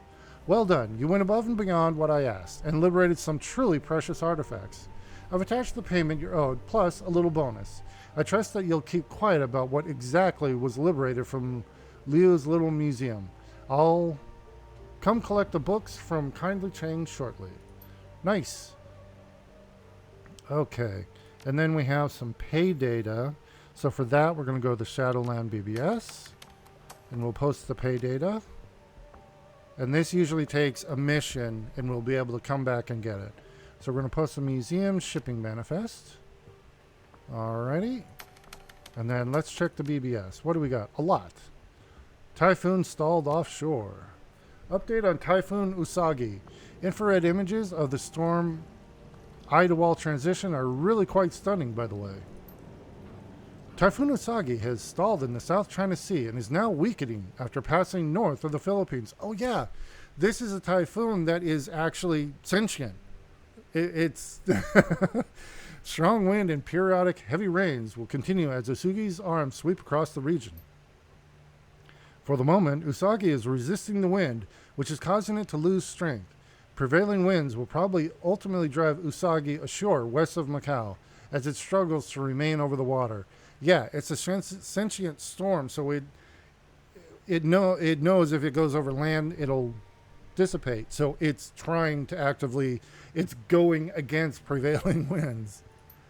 According to Dr. Lance Inroki of the Imperial Japanese Meteorological Agency, even the most awakened storms have difficulty delaying their landfall for more than a week once they are in the South China Sea. Usagi will still be at full-strength typhoon when it makes landfall, but its delay fortunately gives people in the storm path more time to prepare. Look, babe, I just made this cartoonified typhoon for you. It's got a little purse and sparkles and bubble tea and 8 arms with the associated weapons and a necklace of skulls and everything. You're the best. The J-pop theme on the ammunition belts really takes it over the top, Amanita. You're a special person. All right. Sang Mechanical Services, a rising star. Has anyone else been keeping track of the Executive Council elections? It's almost time for the latest round, and the competition is heating up. Up until this point, Tan Tien CEO Sao Kok Chu looked like the best pick to replace Josephine Sang of Sang Mechanical Services, Despite Wu Jing CEO Kent Xiaoling's rivalry with Chu, he had the support of both Yang Linfat of Shibata and Adrian Chung of Hildebrandt Kleinfort Bernal. Now, though, I'm not so sure. Josephine Tang seems pretty confident that she'll remain on the council. From what I've heard, she's cut a deal with Ares Asia, Manobe, and Eastern Tiger to stay out of their way. In exchange, they let her own Southeast Asia's large-scale construction projects. A cozy relationship like that could turn the tides against Tan Tien. Your screen flickers as a 3D clip begins playing. Josephine Tsang stands at a podium, addressing a crowd of reporters in front of a partially constructed skyscraper. This is our first view of Josephine Tsang. With the finalized permits approved for the Pak Thai Workers Complex here in Dongguan, I promise you that the prosperity of this city can only increase. This marks an auspicious day. Thousands of new jobs in construction, tens of thousands more when the project is complete, and low-cost housing for every worker. Some have said Tsang Mechanical Services does not have the will to compete in a global market, that we are only a force to be reckoned with in Hong Kong, Africa, and South America. I say that our good fortune is your good fortune. Tsang pounds the podium with a closed fist, nodding for emphasis. Tsang Mechanical Services is more than a local company. Our star is rising and shows no sign of slowing. I ask the residents of Dongguan, who among you does not wish for a better life, a wealthier, happier life, one where your company is also your family and can protect you from the uncertainty of these trying times. We will give you that life. We will give you that protection and certainty. What a load of utter crap. It may be crap, but the people in Dongguan ate it up. The idea of signing with a local company that isn't Baihao, and believe me, they count Tan Tien and Wu Jing as foreign, was too much of a draw for them to pass on. I'm thinking that, absent catastrophe, Josephine Tsang will be on the executive council in the next few days. Why do they count Wu Jing as foreign? Tan Tien, sure, they're headquartered in Beijing, but Wu Jing's just as native to Hong Kong as Tsang is. Wu Jing and the Canton Confederation have been at odds since 2015. Wu Jing's made a habit of exploiting the people of Guangdong and using loopholes to shield themselves from taxation. What's more, Wu Jing was the primary mover in funding the Free Enterprise Zone, permanently stopping the Confederation's design on Hong Kong. Tsang took a different tactic. Josephine Tsang started out by promising the Canton Confederation a very lucrative taxation agreement in exchange for a low-cost, low-term lease for the facilities in Dongguan. She sweetened the deal by treating them like family rather than adversaries. She's got them eating out of her hand. All right. Punk metal hardcore. Got a collection of over 10,000 albums of punk, hardcore, light, thrash metal, heavy metal, light metal, death metal, metal novu, sinopunk, synth punk, cyber thrash, synthcore, Hong Kong ska, and triple umlaut bands like Umlaut. Okay, that's funny. The umlauts are the two dots over the vowels. So triple umlaut bands like Umlaut. That I just... It's funny. It's nerd humor. If there's an album you've been searching for, I might just have it. In return, I'm in search of any weird, obscure bands to add to my library. Let me know. Got any cybercore synth metal? As for what might interest you, I own the complete over of this German punk band, Messerkampf. Heard of them? I think that's Dieter's band. Our shaman from Dragonfall. That's his band. Messerkampf. Haha. They're so mainstream. They're really big in the JIS. Really? Do they tour? Nah, man, I don't think so. Those Berlin anarchist bands never survive very long. Besides, I think they broke up a really long time ago. They're probably aging wage slaves now, and no idea that they're wildly popular on the other side of the planet. It is! It's our old shaman's band! That's so cool!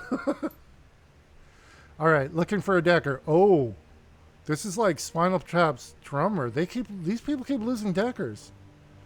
Looking for an experienced decker for a discreet milk run, picking a very special access card off a wage slave. Potential for longer term arrangement. We're a team that's been together for years, running your basic heist and the occasional transport gig. We've got a reliable fixer and a long list of happy clients. Requirements. 1. You must not take experimental drug stims during runs. 2. You must not tamper with chemicals in secret labs. 3. You must have a sense of humor. Okay, so 1, that's how their first guy, Decker, died. And I'm assuming 2 is how the second one died. Knock, knock. You said a good sense of humor. It's a joke, see? At this point, we're actually more interested in hiring an experienced professional with a mature adult's impulse control. We've had some bad luck with our deckers lately. The last one had 2 left feet and couldn't seem to stop stumbling into containers full of volatile substances. Poor runs with scissors 2056. Although by looking at her name, I guess we should have known. So basically, you guys are desperate for a decker. Has anyone else contacted you? We can wait a little longer. Meet me. You guys are starting to get a bad rap. You know, jinxed. Okay, so yeah, it's like the Spinal Tap drummers. They're just going to keep going through them. We're sunk. All of us. Swim! As some of you know, I have a keen interest in urban planning, geophysics, and anything involving our eventual and inevitable destruction. Appended is a recent summary on the rising sea level in Hong Kong. It expresses the issue well in lay terms. Freedom Cowboy, you complained my post titles were a bit sterile. How's this one? Okay, article mirror, the sinking of Hong Kong. From HK Newswire, Hong Kong's watery future, images and external links redacted. The Joint Corporate Development Bureau has released a report on sea level rise in Hong Kong over the next 50 years. Since the year 2000, Hong Kong experienced 9 to 13 meters of water level rise, varying by location. Geologists cite a combination of Antarctic? Does that mean it's either Arctic or Antarctic ice melting, the natural sinking of Hong Kong's artificial fill shorefronts, and forced subsidence caused by massive urban construction. Read more, Future of the City. Geologists predicts a continual rise in water levels over the next 50 years, with slowing land subsidence being offset by the accelerating collapse of the Antarctic ice sheet. Oh, Antarctica, okay. Quoting from government geologist Al Mujia, with up to 15 meters of subsidence expected over the next half century, a large fraction of current Hong Kong will become submarine. Due to our population and small land base, abandonment of flooded land is no longer practical. Rigorous amphibious retrofitting of the city will need to continue. By 2100, the current coastal buildings will mostly rise from a canal environment. Focus on engineering to protect Hong Kong. Engineering studies indicate that major improvements will be necessary on the coastal seawalls and on Victoria Harbor's Zerang Wall, officially the Anti-Typhoon Automated Harbor Defense Jetty. Coastal protections will need to be raised by 0.5 meter per year to counteract the total effect of rising sea level and worsening severity of super typhoons. The Development Bureau estimates this may cost 250 billion yuan over the next 5 decades. Climatic models suggest that by 2100, storm surges impinging on Hong Kong shores may exceed 3 meters in height, and wind-driven waves during severe storms may reach 15 meters. End of article. So we're going to be running jobs from gondolas in 50 years. That's the message. When one does some simple financial modeling and extrapolates the worsening severity of frequency of super typhoons, along with the geological outlook, the actual message is that it may be necessary to abandon Hong Kong. Okay, WP, I take it back. Keep your sterile titles. What's so endearing about you is that you talk about the grimmest things like an accountant. Double entry accrual accounting is an amazing system. If more operators took an interest in it, they would have much better long-term financial security, as well as better able to interpret and manipulate materials encountered during their work. It's pretty ironic that your handle shortens to WP, normally associated with white phosphorus. Actually, Hatch, it's not. It's really not. White phosphorus is exceptionally useful, not merely because of its hypergolic ignition and the fact that once burning it is chemically immune to water quenching, but also because of its high adhesion and biotoxicity. I don't take pleasure in these qualities, but I appreciate them. Okay. All right, I think that's everything. So, all right, we're going to walk away, and then we're going to go talk to our team. All right, Rector, got anything? Please, my friend, not now. We really must ready ourselves for the run on Ares Asia Holdings. I cannot and will not rest until my research has been recovered, and I'm afraid that you will find me a poor conversationalist until my goals have been achieved. Okay, so we're going to do his mission next. All right, Gaichu, how you doing, bud? Box of mementos. Are there any new mementos? Oh, there are. Gaichu has made no attempt to organize his box of personal effects, but it's obvious that he's been through it. The contents are still jumbled, but seem to have been unpacked and replaced. Lying atop the box is a small soapstone statue and a folding paper fan. Okay, the statuette. The statuette is of a round face Bodhisattva. Its head canted slightly to one side. Its hands are pressed together in prayer, and a tiny red bib is tied around its neck. The figure's expression is serene. It bears a slightly crooked smile, as if it knew a secret or had heard a joke. What's this tiny statue with the bib? Gaichu pauses, turning an ear more fully toward you. Ah, it's a statue of Jizo, the protector of children. He's also a guardian of travelers. Statues of him are placed along almost every road in Japan. His name outside of Japan is Kitsugarba. Again, I'm going to say it every episode. I apologize, blanket apology for destroying names and languages. I'm doing my best. All right.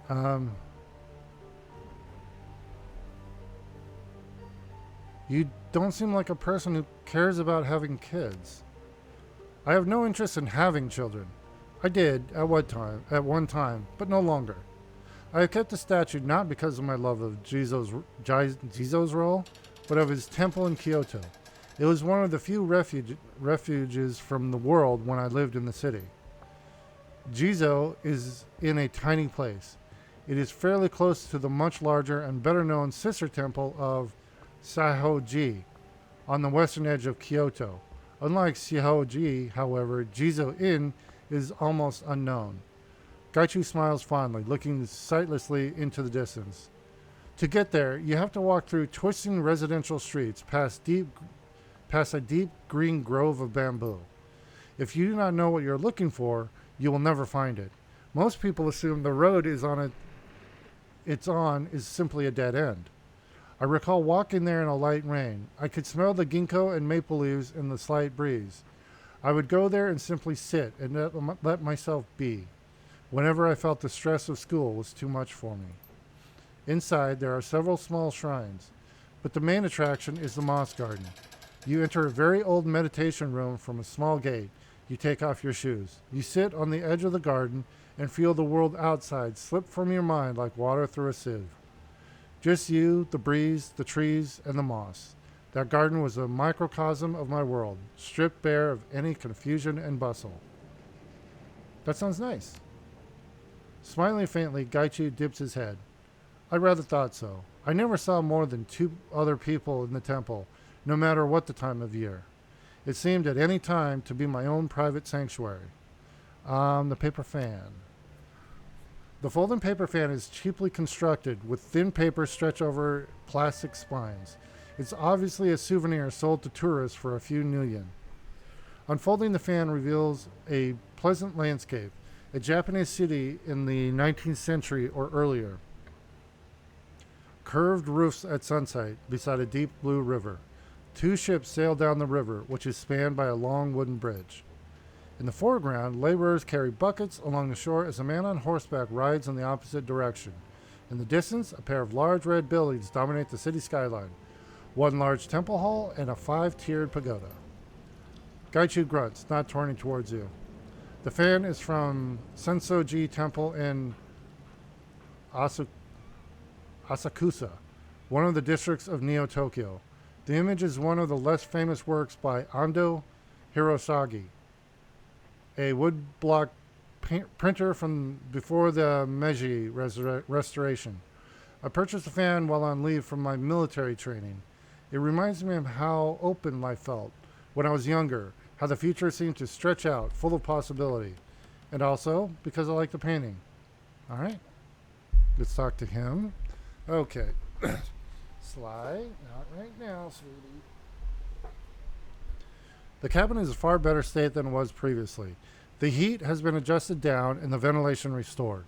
The boxes of junk and parts have been stacked and neatly arranged, and Gaichu's small amount of personal gear is tucked away in a corner. There is a small mat in the center of the cabin that looks like it doubles as both a rug and a sleeping mat. Gaichu is seated in the lotus position, eyes closed. His fingertips rest on a braille reader that is plugged into his PDA. The device fills the room with a soft clicking from the pin combinations. As you approach, he lifts his hands from the reader's surface. Hello again, Yummer. Is there something I can assist you with? Looks like you've carved out a nice little spot here.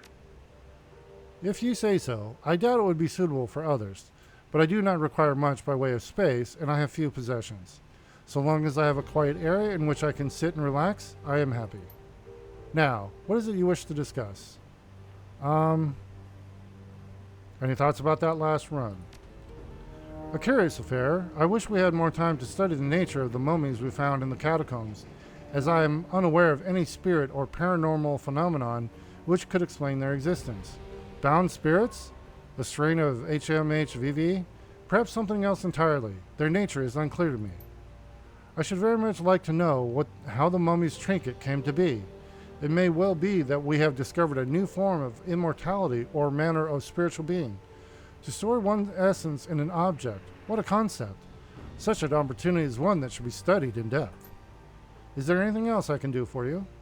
What were you reading? Gaichu draws himself up, folding his palms in his lap. With one toe, he pushes the braille reader away. It's called Hagakuri, Hidden Leaves, written by Yamamoto Tsunetomo, as a treatise on what it means to be a samurai, and how one should best serve one's lord. Required reading for the samurai, unsurprisingly. Okay, we now have academic, so looking for hidden meaning? I have it memorized, but sometimes I have found that reading the words reveals new meanings, yes.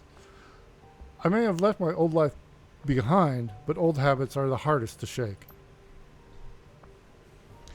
The author has a central thesis. When there is a question of life or death, always choose death. Throw oneself into the fray with no resignations, and act on instinct alone. My current state of affairs speaks to the truth of this more robustly than any lesson in a dojo. What's the rest of the book about? Gaichu ticks out the points by unfurling successive fingers. It is partly a manual for proper behavior toward one's lord, partly a rumination on the mindset required to be victorious in combat, and partly a collection of stories. Tsunetomo believed that to truly embody the virtues of a samurai, adherents should be mindful of their path at all times. Never stop training. Always question how one's actions reflect on their lord. Above all, be prepared to do your duty instinctively at any time, no matter the cost. Sounds like a dangerous path to walk. I am certain it is, but what choice do I have? Without a cure for my condition, all that I am able to do is embrace the reality of what I have become. It does not seem like much of a choice at all to me. What does he have to say about masterless samurai like you? 7 times down, 8 times up. Gaichu smiles thinly, wrapping a claw on the hilt of his sword. More specifically, if a samurai has not been a ronin at least 7 times, then he has not truly lived as a samurai. Those were different times, however. It was common for a samurai to fall out of favor with their lord and be turned loose to wander. For company men like myself, the choice is to serve or die. Is there anything else you would like to discuss? I want to know more about what it's like to be a ghoul. Gaichu cocks his head at you, his milky eyes narrowing mirthfully. Preparing for the eventuality of killing me and collecting the bounty? Make sure you leave my face intact. I would prefer to be well-preserved trophy.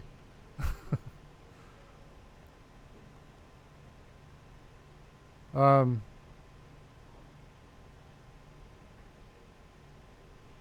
worry, I'll have it stuffed and mounted on my wall. Gaichu bares his teeth in a rictus grin. You can hear a faint chuckle rumble in the back of his throat. Now that would be an illustrious end to my career. A severed head decorating a leaking wreck of a boat, home to extremely primitive individuals who will never show me off. Couldn't you sell it to a museum or something of that sort? Gaichu grows serious, leaning back. If you wish to know what it's like to be me, ask away. I see no reason to conceal the details of my condition. So you eat people. What's that like? Gaichu blinks a few times and cocks his head as if staring at the ceiling. What is it like to eat anything else? For a diabetic to take insulin. It's like that, a fact of life. I have found that most people are revolted by the concept of eating the flesh of humans rather than the act itself. Taken in isolation of social concerns, humans are no more or less edible than most mammals.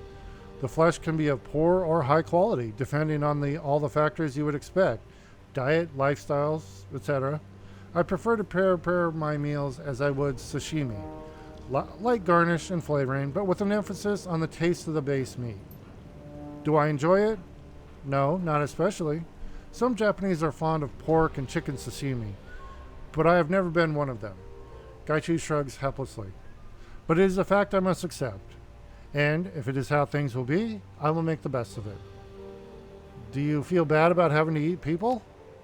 No, but I was never a vegetarian, so why would I? Gaichu seems puzzled by the question, as if he's missing nuances of meaning. It does not matter where the meat comes from. Someone who died in a car accident is as viable as someone I kill. I admit, I have eaten people that I have killed, but that was out of necessity. I was going to kill them anyway. Why let their bodies go to waste?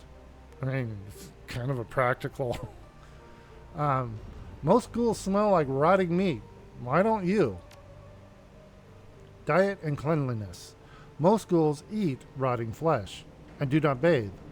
I eat fresh meat and I bathe regularly. That makes sense. Are you immortal? Considering this, Gaichu leans over onto one elbow. I have no idea. I do not believe there have been any organized studies of ghoul longevity. Most strains of the human, metahuman, vampiric virus impart a semblance of extended life, but I do not believe that the Krieger strain is one. Somehow, I think it is more likely that I will die in combat than of old age, no matter how long I live. Well, it might be interesting to ask the doctor. To what end? I live by the sword, and I will die by it. I have no illusions about my chances of growing old. Gaichu shakes his head in dismissal. How would I live out my days? In a rural country village, eating people who happen to expire on nearby roads?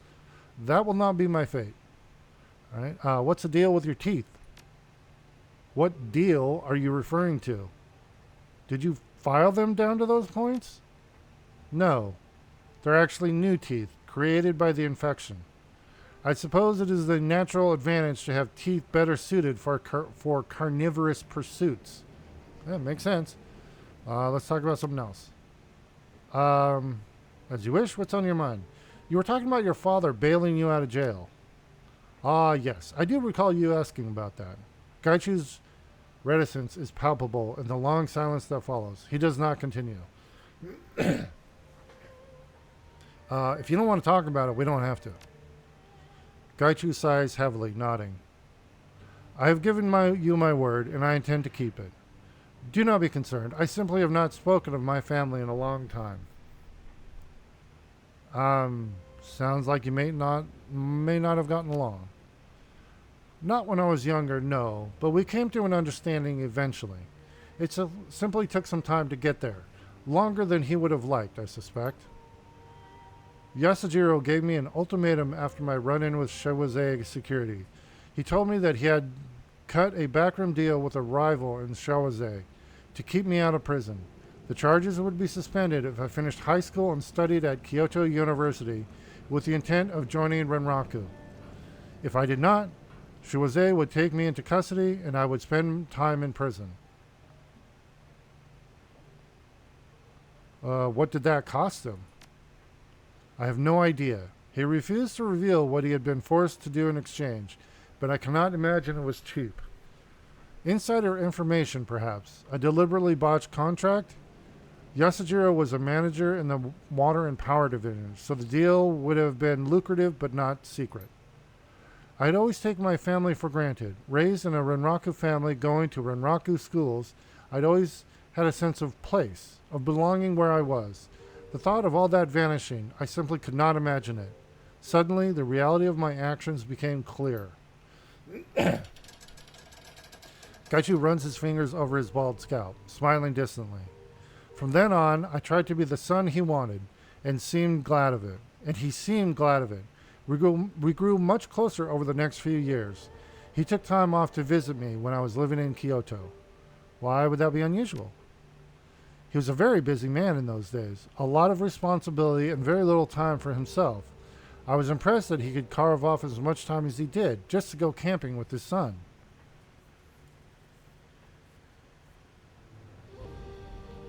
I'm going to say a lot of nice wilderness in that part of Japan, I bet. Very much so. The land around Kyoto is protected from development due to historical and cultural significance. Most of the mountains are considered sacred, so the Diet declared them a national preserve. We made several trips into the area between Kyoto and Nara around the village of Ide. Ide. We camped in the mountains above it. We would hunt wild deer and boar there, using my family's antique arquebus? That's a strange choice of weapon. I think it's like a crossbow. It's a choice of expediency. It's nearly impossible for a private citizen to own a firearm in Japan, which is why you may have so often read of Yakuza attacks involving swords and cleavers.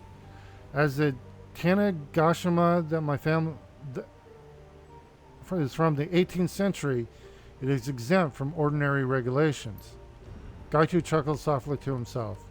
Perhaps ironically, hunting with my father is how I learned to prepare raw meat. Strange to think that such activity serves as my training for my current state of affairs. So what's the process? How do you prepare it? Soak the meat in brine water and simmer it at a low heat for several hours. Let it cool and repeat the process over several days. It cannot get too hot or I'm unable to eat it. This process brings out the collagen in the meat. When it is done, I spice it with ginger and sansho pepper. Again, not too much. Mundane food is an anathema to me. Sighing happily, Gaichu stares off in the distance. When he looks back, he smiles broadly at you. Those were the good days. I am sorry I cannot go back to those times. When one joins the Red Samurai, one must give up all attachments of one's previous life. The company, the code, and the unit become the entirety of your world. Even your family ties have to be cut? Especially those. Anything that could distract you from a mission must be purged. Commitment to the unit and the company must be total. Applicants must be human, Japanese, and utterly devoted to Renraku. Your unit becomes your family. Your commander is your father and mother, your teammates your siblings. Red Samurai are not allowed to reveal our identities and position to anyone outside the Special Operations Group. Even if we wanted friends outside the unit, we could not have them. So how did you end up joining the Renraku military? Ah, a fair question, given my youthful indiscretions. Gaichu leans back, his blind eyes turned toward the ceiling. Are you familiar with the Kempei Tai. No. What's that? The Kempei Tai are the political arm of the Japanese military. Much like the commissars of the Soviet Union, they are responsible for enforcing political and social orthodoxy. This is not just within the army, mind you. They also enforce laws with regards to the general populace. When I was enrolled in Kyoto University, I studied global security and political science. It is the major generally used as a gateway to private security postings with both government and corporate militaries. I knew I wanted to fight. I was a young man, and my blood was always up. One of the requirements was that the students join the Youth Brigade Kempeitai. The Youth Brigade is a bit like the ROTC in North America, the Young Falcons in the Sioux Nation, or the District Officer Program in the Republic of Korea. Members learn to be soldiers without actually joining the army. They perform community service and promote civic pride. Performance and prestige in the Kempeitai is used to dictate later job opportunities, a bit like a good internship. Seems like the kind of thing Renraku would look favorably upon. When I was in school, the mega corporations looked favorably on youth brigade service. At the time, the interests of the emperor and the corporations were aligned, a grand drive to return Japanese industry to the forefront of the world economy. Good marks from your youth brigade commander were a sure sign that you would be offered a good position with corporate security, and I wanted to be the best. These days, the mega corporations have begun to resist that kind of nationalism in favor of corporate pride. Youth brigade service is becoming a black mark rather than a positive. Gaichu shifts, resting his elbows on his knees as he leans forward. I do not know if the alternative is any better, though. When I was nearing graduation, I was approached by a recruiter with Renraku Security. She told me I came from a good family and could have a promising career within the company. She offered to fast-track my application toward a potential Red Samurai position, 3 years with the Renraku military as a junior officer, and guaranteed placement in a Red Samurai training billet of my choosing. The pay was good, and the excitement of being an elite was an attractive proposition. I accepted, but I did not truly understand what I was signing up for. As I told you before, they force you to give up everything except the company and unit. That was made clear to me, but I did not truly understand it. So what happened? Exactly what you'd expect happened. I signed the contract and became a soldier in Renraku's army. I was physically fit, at the top of my class, and it seemed inevitable that I would see my desires fulfilled. Gaichu wraps 2 knuckles on his breastplate. Obviously, I succeeded. The training was extremely difficult, both mentally and physically. I knew that I would be isolated from my old life, but I did not anticipate the full extent of that isolation. All Red Samurai recruits report to a facility called the Forge in Chiba. You are assigned a unit, you and 4 other recruits, and for the next 2 years, the Forge will be your home and prison. Shaking his head wistfully, Gaichu snorts. It seems ridiculous in retrospect. We were all so young. None of us had any idea what we were doing, except trying to become the best soldiers in the world. And yet those strangers became my new family in the absence of the old. Tell me about the members of the unit. Gaichu wrinkles his nose as if smelling something foul. That chapter of my life is over and done with, and they are no longer part of my world. Why would you care about any of that? Yeah, because they're still hunting you. If they're still hunting you, I need to know about them. He stares at you for a long, silent moment. Finally, he grunts. Very well, that's a fair point. Gaichu looks down at his hands, picking something out from beneath one claw. He continues to look at his hands while he speaks. When I was younger, I would have more readily cut off my fingers than tell you what you ask. You must understand that secrecy is absolute among the Red Samurai. Your identity becomes a secret, erased from any database that might connect you to the Red Samurai. You use only your code name when in the field, and your given name is known only to your commanders and your unit. Even other Red Samurai units have no idea who you really are. Finally, looking up from his hands, Gaichu leans back against the boxes. Contact with the outside world is cut off completely. Even once training is over, your communications are restricted. Maintaining relationships outside of those you work with is frowned upon. That's a lot of stress. What if a recruit can't take it? Very few recruits get to this point if they cannot handle it. We all underwent stringent psychological tests prior to this point. If a recruit cannot handle it, he and the rest of his unit are failed out of the program. The rationale is simple. If one member cannot take the training and his unit cannot carry him through, they have all failed. Ishida was our commander. He came from a rich family in Saitama, the kind of family where he was given every advantage possible, with the expectation that he would keep the family name prestigious. He was older than the rest of us, as he had already spent 6 years in the army. A very severe man, rarely given to humor. Takagawa was usually the second in command. As our designated marksman, he tended to have a better tactical view of how an operation should be run, simply because he needed to study the terrain more. He loved to get us laughing. Without him, I think I would have gone crazy in the first few months. Our mage's name was Sasaki. She had been in training as a Miko, an apprentice priestess, when her magic began to manifest. She was in the unit for the challenge and for the money. Her family had always been poor and had always told her she would never amount to anything. I think she had joined the Red Samurai just to prove to them that she could do anything she wanted. My kind of attitude, I admit. Gaichu chalks his head amused. I am unsurprised to hear it. You and Sasaki share similar attitudes. Neither of you stops to consider if your goals are attainable. You simply know that they are. Our heavy gunner's name was Amori. He kept the team honest with itself. He never had a disparaging word for anyone, but would not hesitate to call someone out for their behavior. Sasaki loved that about him. Really, she loved all of him. The two were discreet, but discretion only goes so far in such a small team. Still, we respected their privacy where possible. Oh, is that kind of thing allowed? If the unit commander allows it, yes.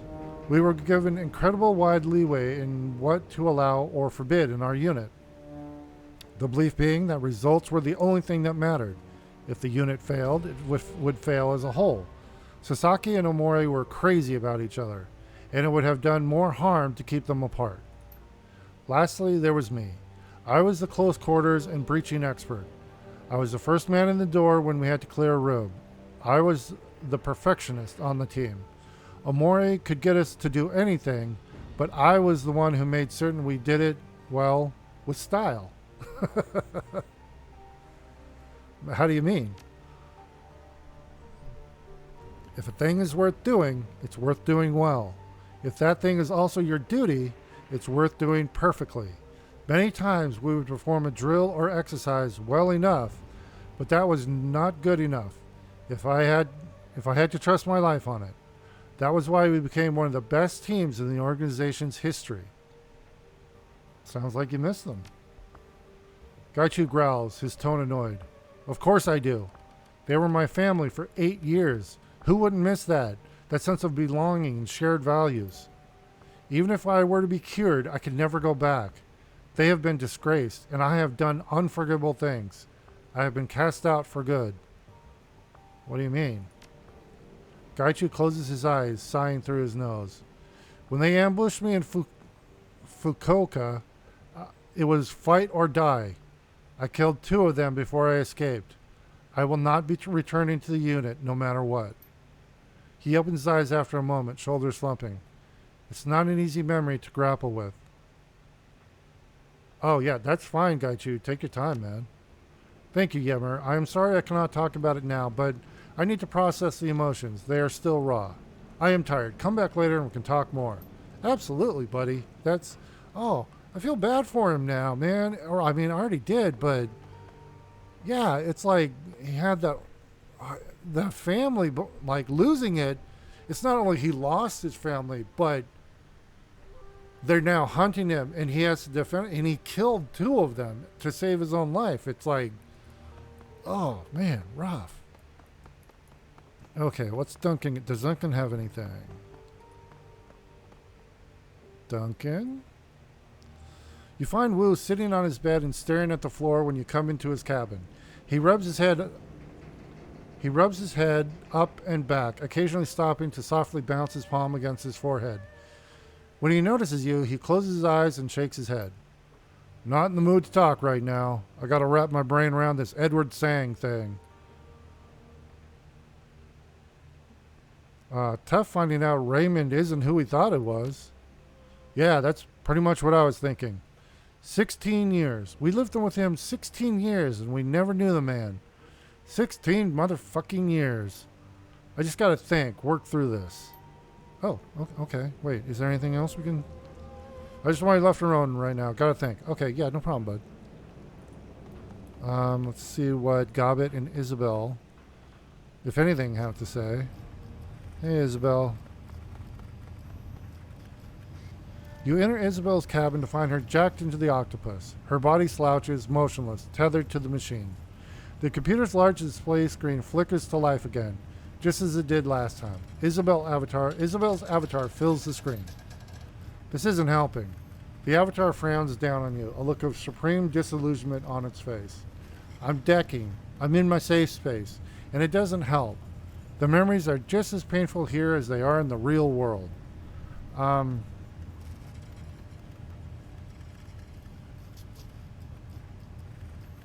Your memories are a part of you. Decking doesn't make you leave that behind. No, I guess that it doesn't. White plumes of static flow from the avatar's fist. She's shaking. It fucking should, though. I can't handle not having a way to escape from this.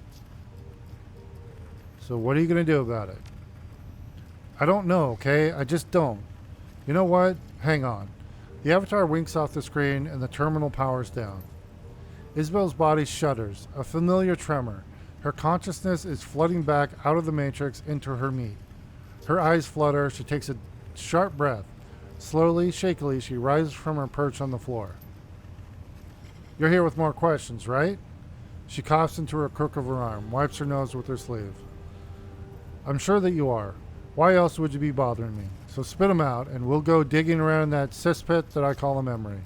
Who knows? Maybe we'll find a clue. I'm going to say, I know you're hurting, Isabel. If venting helps, go ahead. She takes a deep breath, makes a visible effort to calm herself. No, that wasn't like me. This isn't the person that I want to be. I'll be okay. I can handle this. Just ask me your questions, okay? Let's get this ball rolling.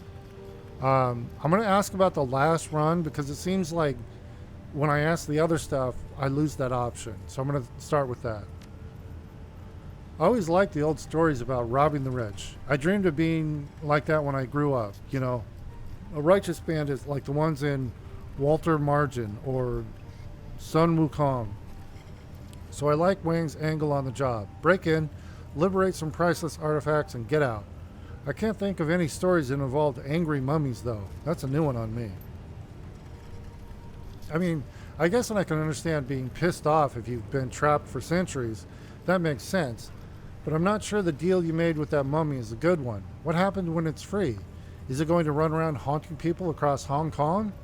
I just hope it stays the hell away from us. Anything else you want to know?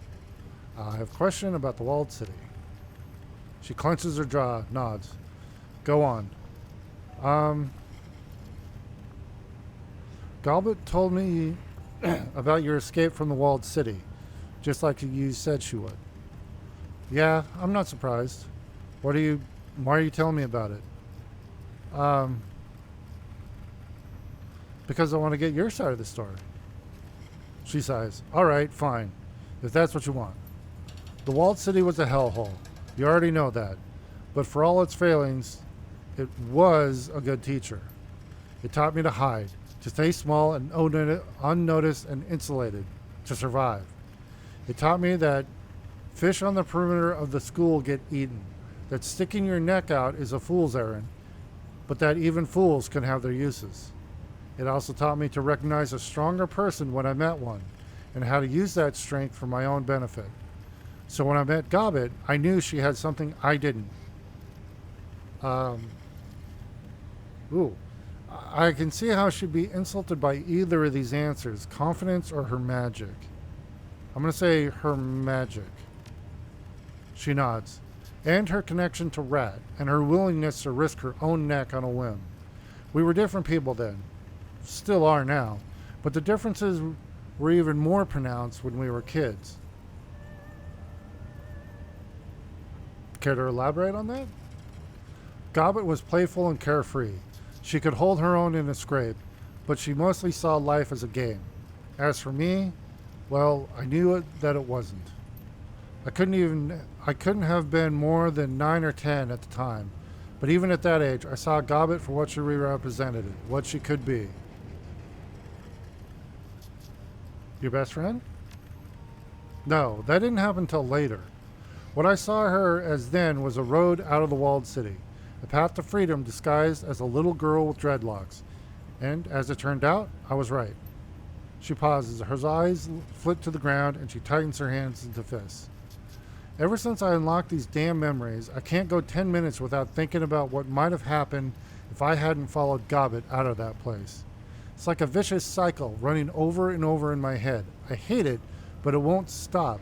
I feel guilty.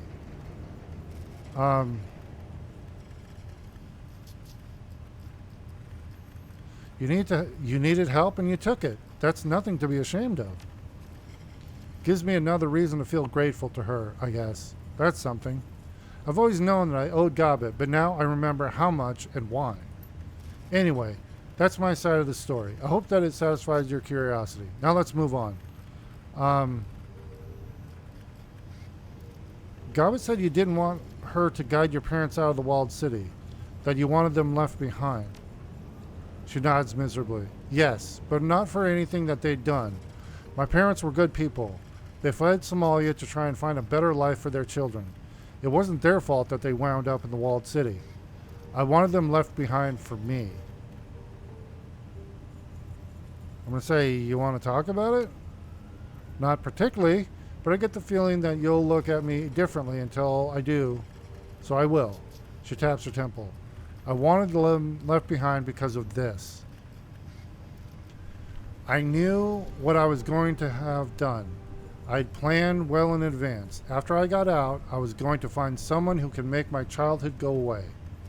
How would that have stuck if my parents were around? If I had a living reminder that they were next to me? I wouldn't have, so they had to stay.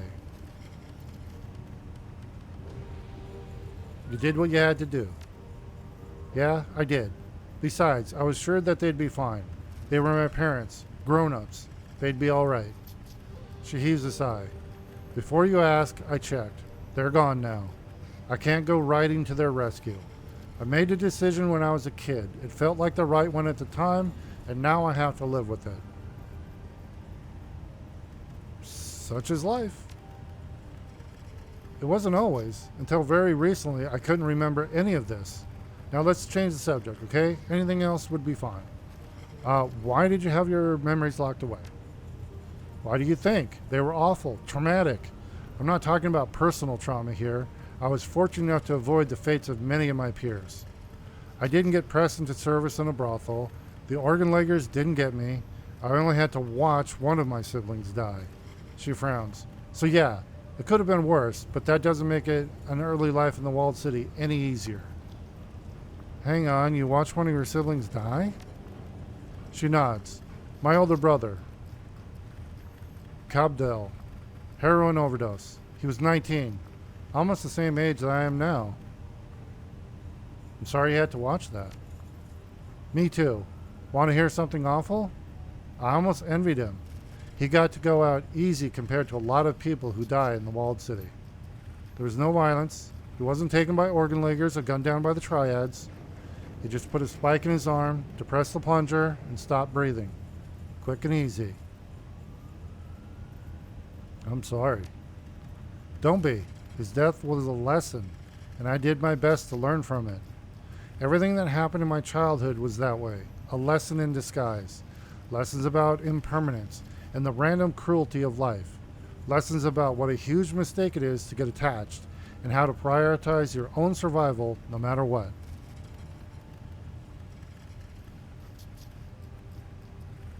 These lessons were important. They kept you alive. But it's just as important to know when to leave them behind. She nods. Yeah, I know. But I'm having a hard time with that right now. We all carry the same scars. You and me and Gun Show and Gobbet. Some run bigger and deeper than others, but we've all got them. Her voice goes small. I don't want mine anymore. Abruptly, she turns away. And that's enough of that. Ask me something else, Yummer. I don't want to talk about this anymore. Okay, that's all for now. We can talk about something else. Do we have a question about the walled city? No, that's it. Okay, I gotta go, Isabel. She nods glumly. Be well. All right, we're gonna save there. And then let's go talk to Gobbet, see if she's got another lesson for us. As you enter Gobbet's cabin, two things grab your attention. The first is Gobbet herself. She looks exhausted, bleary-eyed. The easy smile that you've come to associate with her is nowhere to be seen. The second is what she's doing. Gobbet appears to be in the middle of a valiant attempt to stuff a whole roasted duck into a saucepan half its size.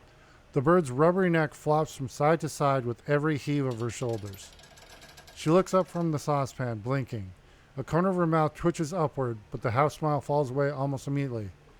Oh, hey, Seattle. Caught me at a bad time. I was just making dinner.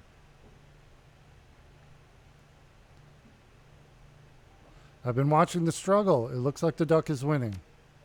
Huh? She blinks down at the duck and her mouth dips into a frown. Oh, it isn't winning. It's just being stubborn. I'll make it fit. Don't you worry. She gives the bird another heave. Something gives away with an audible crunch. This would be easier with a bigger pot. I'd have to wash it first, though. She glances down at the piles of dirty clothes and assorted detritus on the floor of her cabin, frowning. And to do that, I'd have to find it. Anyway, you want something? I'm up to my elbows in mallard. Thoughts on the last run? Gobbet positively vibrates with excitement, clapping her hands together with a huge grin. That was awesome! Think about it. We broke into some rich jerk's manor house, stole his artifacts so they could go to a museum, and we fought mummies. If that's not a plot of a tri-D blockbuster, I don't know what is. I'm not sure what I think about that mummy's trinket. I've never had a dead person owe me a favor before. I'm not even sure how that works. Be careful when you use that trinket. As long as he does what we tell him to, that's pretty awesome. But if the Tri-Ds taught me anything, it's that mummies are always waiting for an excuse to run around cursing everybody. So, what else did you want to talk about? You feeling okay? You don't look well. She rubs the bridge of her nose with a pair of greasy fingers, leaving smudges of duck fat behind. It's weird. Ever since our last mission, I felt, preoccupied with the sinking ship. I don't really do the whole haunted by demons from my past thing. I mean, that's fine for some people, but I'm allergic to drama. Generally, when thoughts of the past get me down, I remind myself that it doesn't matter, laugh it off, and go have a snack. But this, I don't know, it's weird. Ever since our last lesson, I haven't been able to get the sinking ship out of my mind. She looks down at the pot full of mangled duck on the counter, closes her eyes. Sorry, I got hiccups there. I guess I'm just worried about Cad and Mal, which is weird because why would I be? I mean, I haven't spoken to them in years. Hell, if anything, they should be worried about me. I'm the one who gets shot at for a living. Maybe we should check it out. The sinking ship isn't far, is it? No. I don't want to do that, at least not without a good reason. It'd be awkward, and I'm sure that it's nothing anyway. Actually, check that. I know what this is. It's my own personal version of the same thing that we're all feeling. The psychic sewage that's being dredged up in all of us by whatever's happening in the walled city. I'm sure that you found some flashes of memory from the Barrens in your bad dreams, right? Images from your past come back to haunt you, but you aren't going to drop everything and go running back there because, well, that would be dumb. So tell me, why should I? Because the sinking ship is like 15 minutes from here? It couldn't hurt to check? Look, I don't want to go back there if I don't have to. If thinking about places is enough to mess with me like this, I don't want to know what being there will do. But I'll tell you what, I'll drop Malvina a line just to check in. Make sure that this is a me problem and not a them problem. And if there is something going on, I promise you'll be the first to know. All right, Gobbit, if that's the way you want to play it. It is.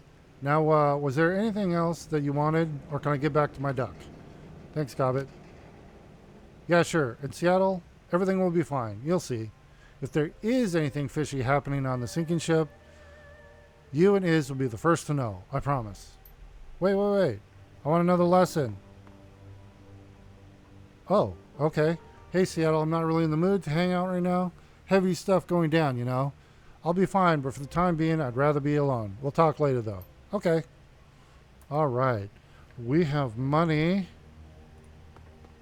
Let's see. I want to see if I can get a better weapon. And I want to go talk with the locals. Hold on. I want to start on this side, actually. Let's talk to Crafty. AKA Meow. Oh! Mysterious elf. It's Algernon. Oh my god, that's Algernon. I know it is. Based the robe. Yeah, it's Algernon. Yeah, it is. This austere, refined-looking elf is browsing the shop's collection of talisman, herbs, and crystals. Noting your approach, he turns to face you. This guy has been in every one of the games. Good evening, my friend. I hope it's been a pleasant one. It's pretty good so far. You? The elf cocks his head, considering the question. I have definitely had worse nights, without a doubt, as I suspect many who live here in Haoi. One need only look to the walled city to see how far into misery and squalor one can fall. My name is Algernon Halfdream. I knew it! And it is a pleasure to make your acquaintance. Algernon does not extend his hand, but he does incline his head politely. It's not quite a bow, but almost.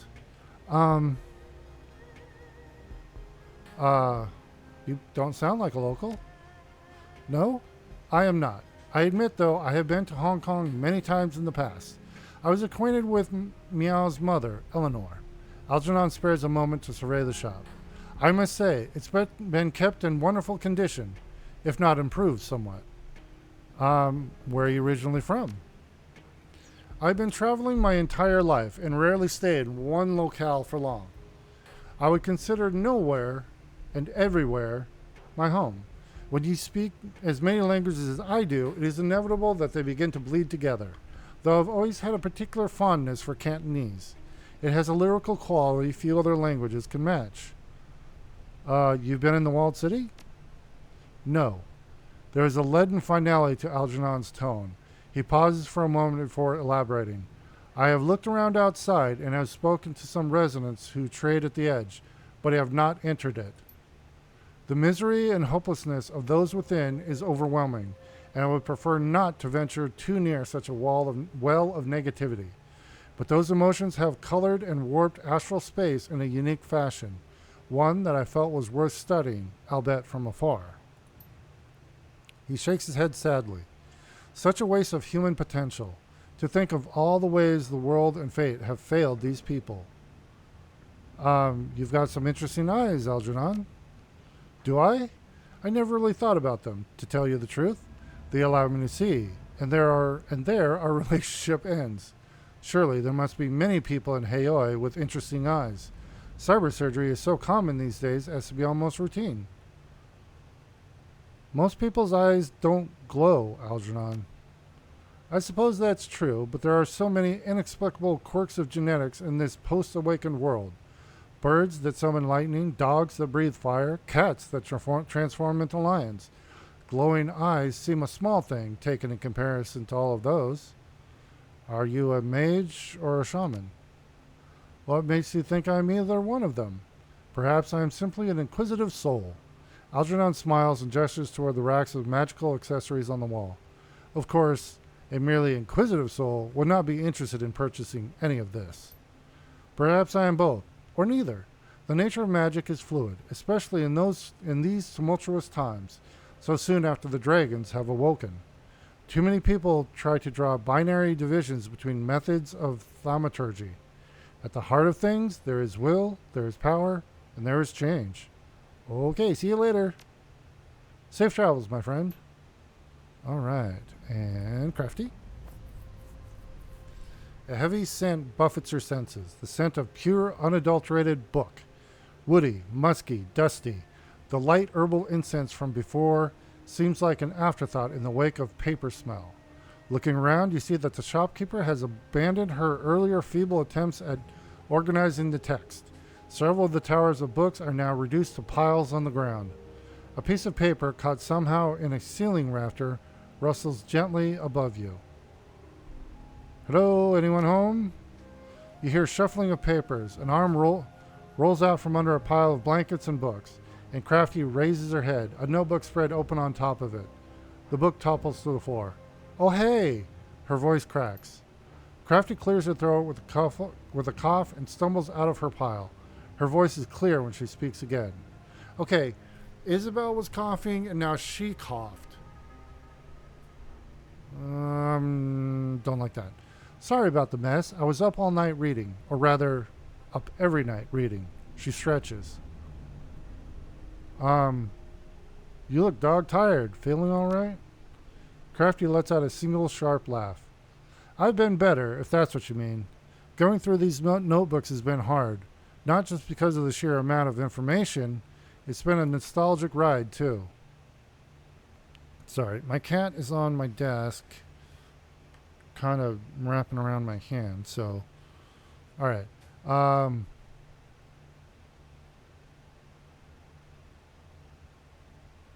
Why don't you take a break? No way. I've dug myself too deep to back out now. And I don't say that as a bad thing. I've made progress. I'm proud of that. She leans on a book-covered chair. The sooner I figure out these dreams, the sooner I can rest. And trust me, Yemmer, I'll make up for it in spades. And naps. Okay, just don't work yourself to death. That wouldn't achieve much, would it? And it isn't all bad. These journals are just as exciting as they are laborious. So what's the latest? The latest? She walks over to a glass table and starts tossing books off of it. As she digs through them, you realize the table is not actually a table, but a glass display case full of dried medicinal ingredients. Crafty withdraws a notebook from the pile, its binding unraveling and pages holding on for dear life. Here we go. This one's loaded. With what? I got a couple of big finds. Mom's notes are a mess, so I boiled them down in the most important information. An exorcism and the Yama Kings. Where do you want to start? I guess the exorcism. She flips through the notebook and after locating the right page, lays the book on the counter. Her index finger glides across the notes as she summarizes its contents. On one of Mom's trips to the walled city, she decided to check out an archway, an old crumbling relic that the residents believed to be haunted. Mom wasn't sure about the hauntings, but upon entering the area, she immediately felt that it was a place of concentrated ki. I know someone who mentioned that same arch. She's from the walled city. Crafty looks up from the notebook. I'd believe that. It's a fairly prominent landmark. Seems to me like most people from the walled city would at least have heard of it, if not seen it. What did she say? I can boil it down to creepy. Yeah, I'd have to agree with you there. At least from what my mother wrote. It was seriously bad. Go on. The key wasn't like your standard run-of-the-mill energy, even for walled city. This key was exceptionally dark, and it all seemed to gravitate toward the arch. So she did what any kook of her magic brand would try. A Taoist exorcism. How did that go? It went to hell. The exorcism failed, and something happened to her. She broke. Crafty takes a deep breath through her nose. My mother had entered the city strong, confident, and capable.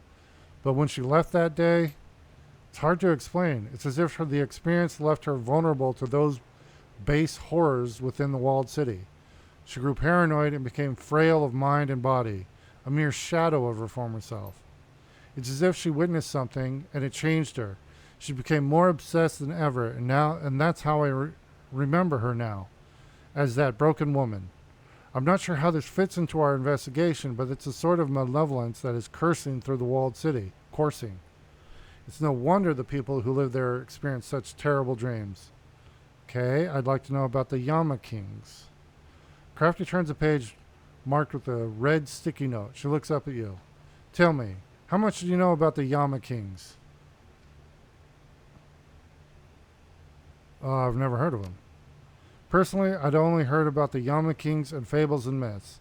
Things to scare children to keep to sleep, to inspire awe. As you can guess, intimate knowledge about imaginary beings is largely non-existent. And here, she taps the page, we found the demons of the walled city. Through my mother's excursions into the slums, she came to learn that its residents had their own unique Yama Kings, different from the traditional ones. The people there are segregated from the rest of Hong Kong. Over time, they came to believe that their home was possessed by local demons. Makes sense, considering the place is penchant for crime and disaster. Do their Yama Kings have names? There were 3 that Mom knew of. Lam Vai, Fu Mang, and Quan Ya. Each Yama King is associated with the negative energy on which they feed. Lam Vai feeds from cowards, Fu Mang from the guilty, and Quan Ya, slaves. Unfortunately, my mother's handwriting declined with her sanity. She rubs her forehead in frustration. She has a lot of details in here about these local Yama Kings, but I can only make out bits and parts. There's a list. Something here about her mouth twists sideways and her eyes squint, straining to read the notes. Rules? Maybe laws of some sort? The thing that stood out to me is here. She plops her finger onto the page. It's about the property surrounding ownership in deals, exchanges, negotiations, luncheons? No, that last part can't be right. Anyway, it says the Yama Kings, under rules or laws, must adhere to the terms of a deal. And there's something else, but she sighs and flips the paper onto the counter. Nope, sorry, can't read anything past that. You know, it's strange to me that Mom found these mystical beings significant enough to mention in her documents. It makes me wonder if she thought they were real or connected to the curse that she believed in. A thump, and Crafty closes the notebook. She casually tosses it back into the display case. It's not the best lead, but I think that's a step in the right direction. Okay. Good talk. And nothing to buy from her. All right, we're going to save there. And let's talk to the 3 Go players. See if they got anything new.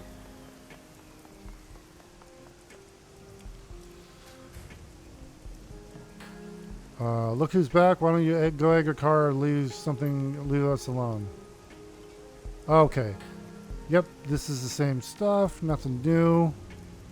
All right, let's talk to Reliable Matt. Where's Reliable Matthew? Oh, there he is. Reliable Matthew flashes a winning smile as you approach. Well, that was a close one, Yemmer. Thanks to you, we're back in business. And just for you, I've got a red-hot deal on solar chargers. Just in time for the sun. He stares up blissfully at the cloudy gray sky. Let's talk about your medicine. Matthew playfully blows the smoke of cigarillo. My medicine? I can't think of a thing to talk about, except how nice it is to see you. Nothing but blue skies over here, beautiful. Can you unship? I'd like to talk to you. He sighs heavily through his plastic grin. All right, beautiful, all right. Clutching his cigarillo tensely between his fingers, he reaches up into his hair. With a faint click, he removes the chip. His expression goes slack, and his shoulders slump. Matthew struggles to maintain eye contact, as a slow tide of melancholy washes over his face. Hi, Yemmer. He says it timidly. He looks around disconsolately at the drone-scattered deck. Here we are. Thanks for showing up. It's good to see you again. Matthew just stares at his feet for a long time, then mumbles quietly, still looking down. I don't want to be here, Yemmer. I don't want any of this. He lifts his head and looks you in the eye, tentatively but with a certain conviction. I know what people think. Some people like Ambrose don't look down on me, but everyone else, I just want them to leave me alone. I just want to be left alone, okay?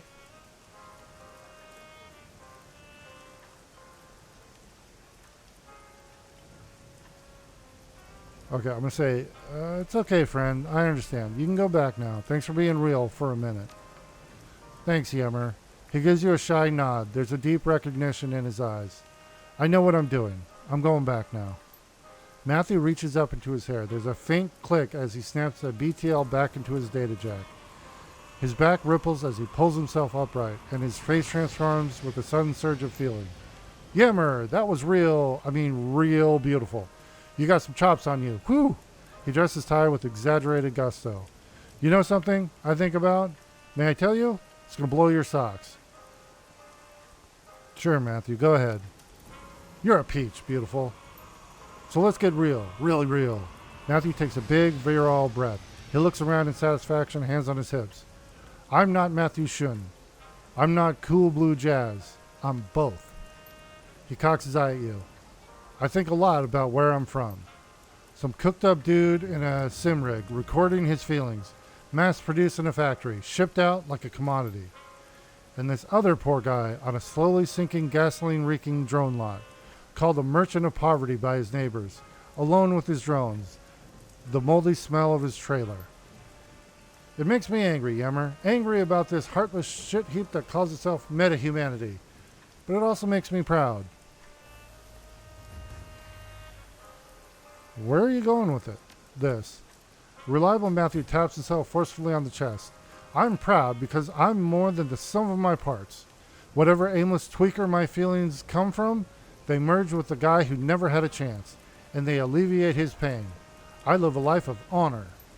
He looks around at the looming walled city, the polluted river, and the dilapidated drone yard. I'm like a knight errant, a Yuja. I'm like the swordsman of Jai Dao. I fight for humanity. Thanks for reaching out to Matthew. Don't you worry, I'm watching out for him. Reliable Matthew nods in slow satisfaction, a wizened look on his face. And as long as there's chips, I won't get tired. I'll never leave. He claps his hands together and breaks into a gigantic grin. Now let's get back to it, beautiful. Thanks for laying that out. I think we understand each other. Me too, Yemmer. Me too. It's a real pleasure, being real. Oh, we got a karma for that. He breaks out a fresh cigarillo and rips off the auto-igniter with gusto. It bursts to life in a puff of rank blue smoke. He regards you with a sly, exaggerated smile. Now, my honorable brethren in arms, how can I brighten your day? Let's look at drones. Do we have any outfits? Oh, armor 6. Yeah, I want that. So we'll take that and we'll equip it. Yeah. Wait, did I just? Okay. Like the old song says, a droney day is a happy day. Let's look at drones. Can I sell? There we go. We'll sell that. There we go. And then drone-wise,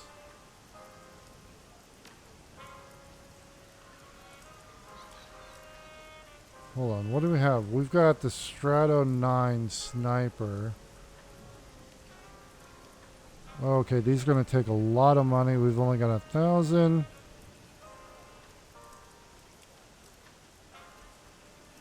So the steel links will be a nice one. So yeah, we'll see about that, but that's almost 3K. All right. Goodbye, Matthew. All right. So now we want to look at this is the mission to go on the boat. We're not going to do that one yet. I want to go check cyberware. Actually, no, I've only got like 1,000. I'll go talk to Ambrose, but I don't think we can afford any cyberware with just 1,000. Ambrose looks rougher and more tired than usual. These dreams are getting out of hand, Yemmer. You've got them too, right? I normally wake up more tired than when I fell asleep, but this is nuts. So after you got smashed up, how did you become a street doc? Ambrose's face becomes grim. You want to keep going with this, Yammer? All right. After that ambush, things were desperate for a long time. We had to borrow a lot of money. Karen had blown ears and a brain injury, and I was a chunk of raw meat. I was so bad I was almost euthanized. Shit, I wanted to be put down. Then we turned the tide. Before you continue, why didn't they euthanize you? Because of Karen. She raised holy hell about it.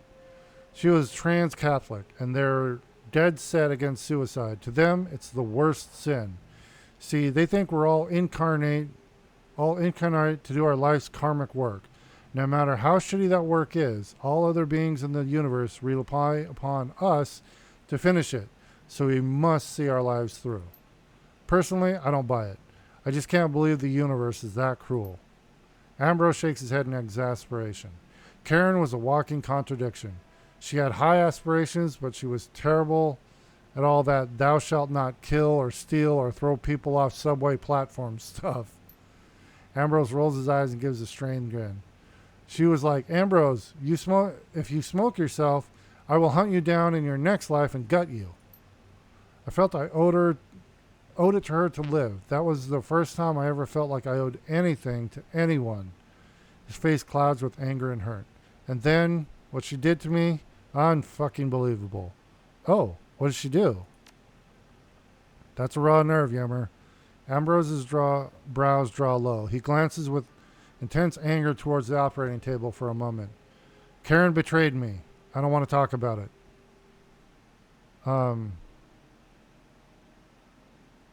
Wait, how did you pay all that money back? I'm getting to that. Shorter answer is, I'm still paying it back, but I'm gaining ground.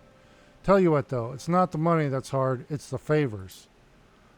I owe kindly so many favors, I'll probably never pay them off.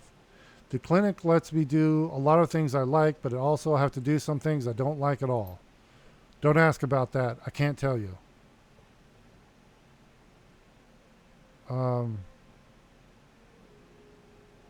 I've satisfied my curiosity. You can continue now. Karen still had her haul bag from the job. It was mostly full of incomplete research data. Useless. However, it also had this crazy score. A draft medico-surgical no-soft skillware program. Well, at first we thought it was a crazy score. Then we realized it was a paperweight. This wasn't some doc in a box. It was Sigma grade, really high end. It was supposed to run through an expert robotic system, not a person. It was also unsettable, very rare, very traceable. But then he breaks into a secretive, proud smile. I figured out how to run it through my cyber. Ooh, we have drone control. How the hell can you do that? Only a rig can handle Sigma bandwidth, but you can't rig knowledge. You can't rig knowledge architectures. Ambrose smiles so delightedly that even his cyber eye seems to twinkle. His voice is conspiratorial. He talks fast. I use three external servers to hold it over at my workstation. I read hard lines from the servers through 2 jacks, one to my Cortex, one to my tactical computer. My other 2 jacks I specially installed. One plugs into my encephalon, which has been repurposed. Excuse me. The 4th jack connects my headwear to external memory in my wheelchair. My encephalon handles the algorithmic load, while my tactical computer acts as an enteric processor and titrates between my no-soft, skillware, brain, and the control rig. The whole mashup takes 5 custom programs, all Wampoan built. From there, smooth sailing. Ambrose smiles beatifically. I'm not just Ambrose. I'm the chair, the servers, the machinery. I am Chrome Alley. That's why my remaining essence is a precious sliver. Where was I? Oh yeah, so I figured out how to run the program. I said, Karen, this is our golden ticket. We're going to make a killing. We borrowed more money and got Kindly and the Ka-Fi tribe to sponsor us. Set up Chrome Alley. The rest is history. He looks proud around at the medical clinic cum machine shop. Maybe it's not a killing, but it's turned out to be a pretty good life.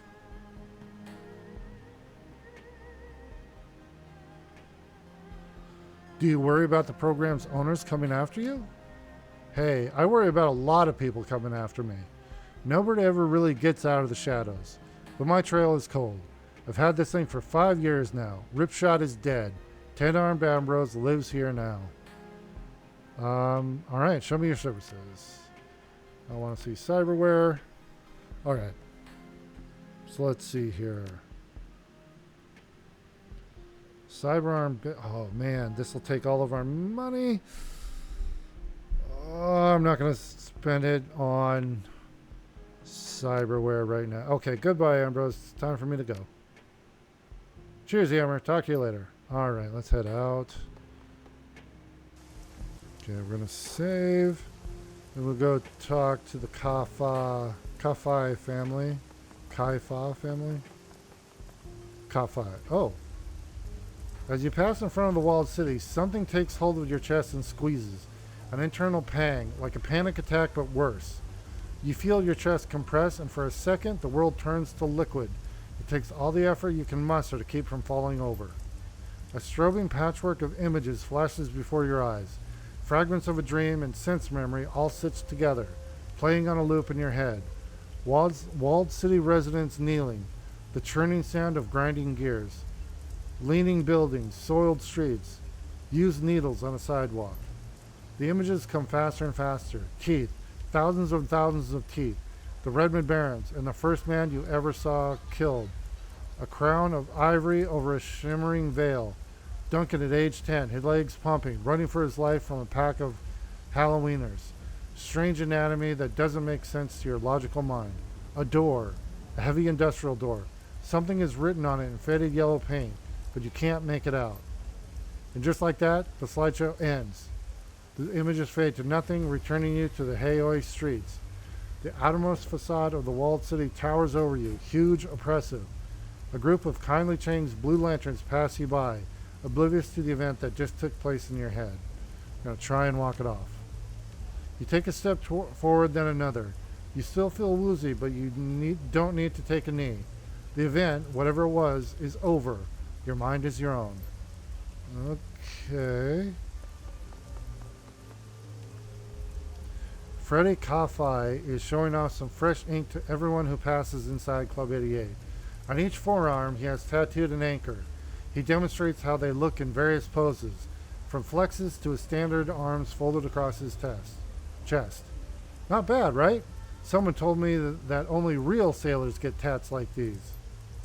I figure it's appropriate either way, seeing as how my meat hooks hit like a pair of anchors. I'll take your word at that. You getting cute with me, Emmer? Because you know, I've been letting you strut about with your arms on account of respect for what you do. Don't go making me rethink that. Because someday soon, this guy here is going to be a part of a crew you wouldn't want to tangle with. We'll make you walk the plank or something. Have you talked with your father about this? No, I want it to be a surprise. Don't want him feeling like he forced me into the family business. By which, I mean privacy, not this stuff we've got going on here. Doesn't take a genius to see that my ba has no love for the club. I'm a little afraid he might be jealous when I tell him I'll be shipping out.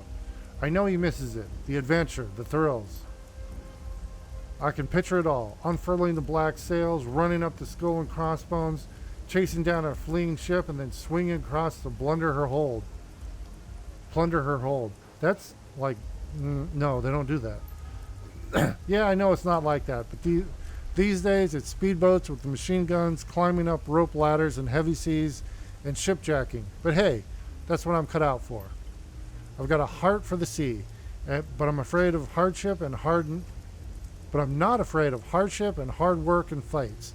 I don't work out just to look good and bounce drunk smugglers.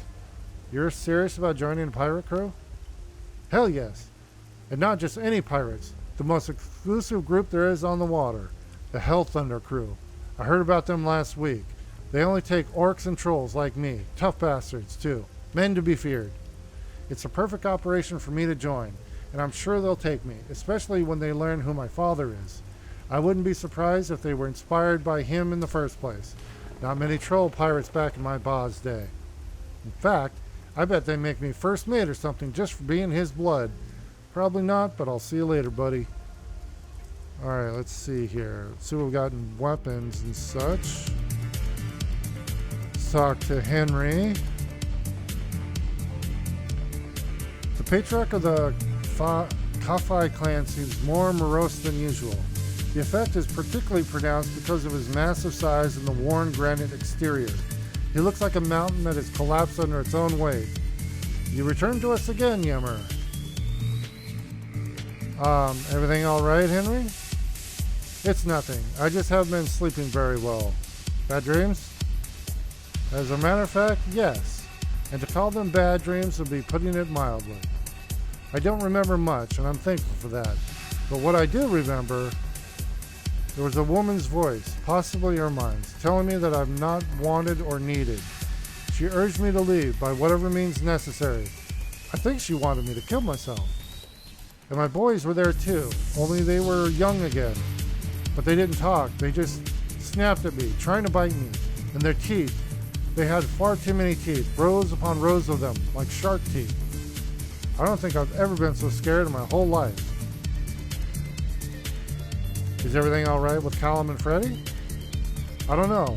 Every time I try to be a father to them, I feel more and more like I'm anything but. I suppose it's because they're not my little boys anymore. They're grown men now. Wish it weren't the case. They were so much easier to handle and maybe easier to love back when they were just boys, when their dreams were just silly nonsense, but all the more endearing because of it. Now, as men, their ambitions frighten me. I worry that they haven't the first clue on what to do about it. I'd like to talk to them, but I don't think Callum respects me anymore, and Freddie is his own little world. Can you believe he's convinced I was a pirate? Henry lets out a sad laugh and just shakes his head. Did you ever have any run-ins with pirates? Back in my day, there weren't many true pirates in the waters around here. The bigger ships were too well defended, and the smaller ones were mostly not worth the effort. But as time went on, more and more money poured into Hong Kong. That money attracted more sophisticated criminals. Rigged vessels, some of them former military, firepower, electronic warfare, trained men. I was mostly lucky. Wujing was careful with its ships. They gave a lot of ships escorts in and out of port, in the stretches where the pirates were most likely to strike. Anytime we had big assets in tow, they'd send an escort or an air squadron to cover us. We had some light guns on the tugboat, and that was enough. Pirates saw us for what we were, a trouble magnet with nothing worth stealing. There was only one incident, but we won't be talking about that. There are things I don't want my wife and boys to know about this world, or me. Alright, I'll leave you be. Okay, let's talk to Callum.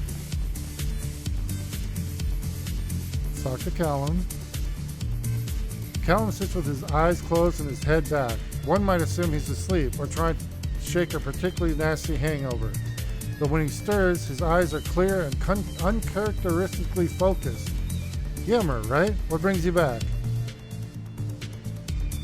Good to see you sober, Callum. I've cut myself off. Got some serious thinking to do. What's going on? Maybe nothing. Maybe everything. Could be a way out of this pit. A way to do something more with my life than sell cheap thrills in cheap pills. What's this way out you mentioned? I met a man, or rather a man sought me out and went to all the trouble to set up a meet and get into Haoi. That takes guts for someone corporate. He said he's a recruiter, like a talent scout for one of the big corporations, and they're interested in me. Me? Can you believe that? Even way down here in Haoi, they've heard of me. They see potential in me. Callum Kafai. One of the big shots at this corp wants to be my benefactor. It's amazing, right? Even Li Ka-shing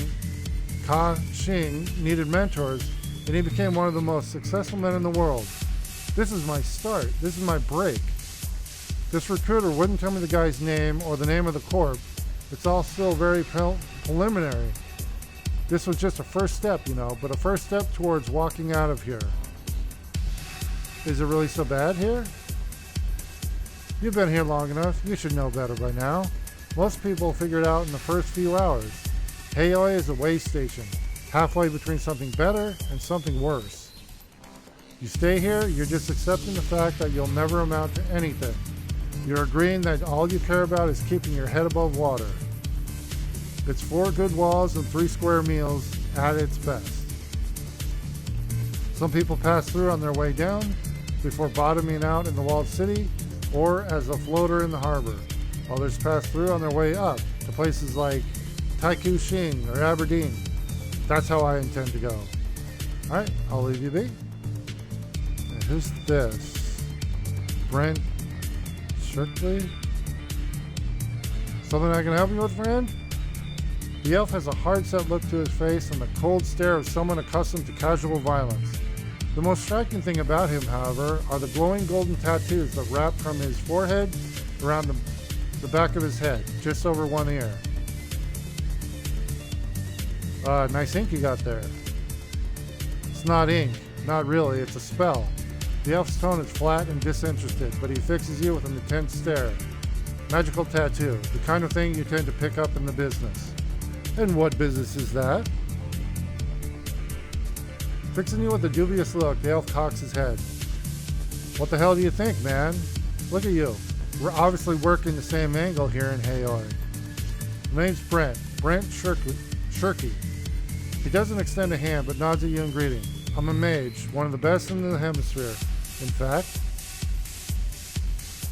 nice to meet you. I'm Yimmer. Good to know you.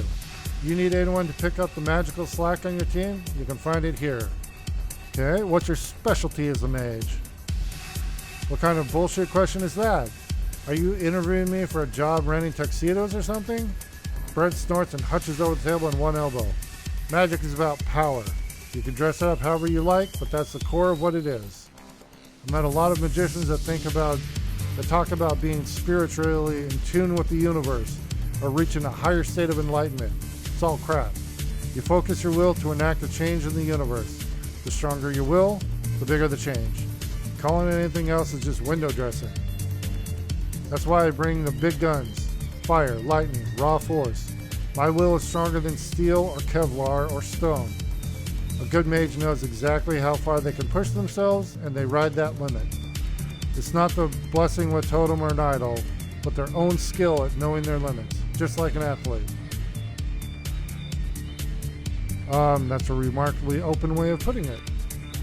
Why should I dress it up? Just because some people grasp at gods? Sure, they get totemic power from somewhere, but totems always seem to match the shaman's pre-existing outlook and prejudices.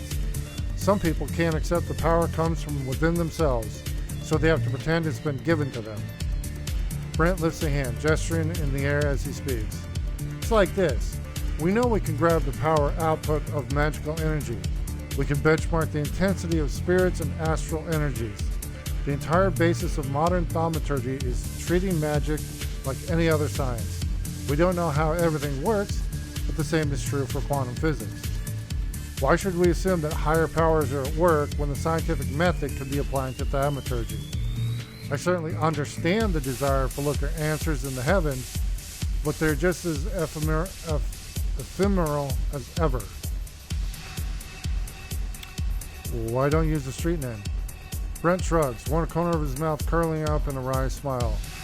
When I started running, I was too young to know better. By the time it mattered, I was too good for anyone to do anything about it. Since I'm sinless, it's not like any of the megas can attach meaningful information to the name. It's just as meaningless as any street name in terms of tracking me. Besides, street names have always struck me as a little ridiculous. You're going to call yourself something that sounds like a teenage Matrix handle? And that shows you're serious? Please. I wouldn't be able to look myself in the mirror if I started calling myself something like Blackheart, Silverhand, Adriel. It's just ridiculous. Brent Shirky is the name that's mine. I've owned it my whole life. Why change that now? What's with the magical tattoo? Oh, this? Brent lifts 2 fingers, running them across his forehead toward the tip of his ear. Got this done in Yokohama a few years back. An old crewmate's brother is a tattoo artist out there, specializing in clicking spells. You put this kind of ink in, and it's like getting a spell cast on you for good. A ward will knock it down just like normal, but you never have to recast the spell. It just slowly regenerates. A nice alternative to cyberware. So what spell does it hold? Kind of prosaic, but I'm really allergic to pollution. Intensely. Developed it during a stint in Kolkata a few years back. Something about all the crap they pump into the air just wrecked my lungs. I couldn't keep up on the job, so this spell alleviates the allergies. Not as flashy as mind reading or something, but still useful. Alright, I'll talk to you later, Brett. Alright, so there's another Shadowrunner that'll show up on the roster. Let's talk to Ermine. Ermine Kafai cleans the oils and disassembled parts of half a dozen assault rifles spread across a nearby workbench. Her focus borders on obsessive, like a person rubbing her hands raw from excessive washing. I knew it. I just knew it. Everything all right, Ermine? She looks startled by the interruption, as if her words were not meant for other ears. Oh, nothing. It's nothing. Doesn't seem like nothing. She pauses in her work, staring at her hands a moment before finally turning her eyes upward. It's about Callum and the man he's been in contact with. I know who he is now, and it's not right. Who is he? Someone I once worked with at Baihu, a superior. He was a powerful man then, and that was over 20 years ago. He has grown even more powerful since, I have no doubt. If he isn't running the Hong Kong branch by now, it won't be long before he is. If that's what he wants. And this man is a man who gets what he wants. If he wants Callum, I think I'm going to lose my son. She returns to her work, clearly trying to lose herself in it. Is Callum all right? For the moment, yes, but I don't know how I can possibly keep him safe. I can't tell him why, but I have to make him understand that he cannot see this person, ever. But the closer I try to hold on to him, the quicker my boy seems to slip away. I fear I'm driving him straight into the arms of this man. Whatever happens after, it would be my fault, all my fault. She returns to her work, clearly trying to lose herself in it. Would it be rude to ask to see some gear? Okay. Weapons. Let's see here. Submachine guns. Shotguns. Alright, sniper rifle. We got rifles here. Okay. So I have right now the Ruger 100. I can't afford them, but I will be able to get the Ruger 100S Smart Link. And then I'll be able to get the FN HAR. Okay, so I gotta save up for those. Hold on.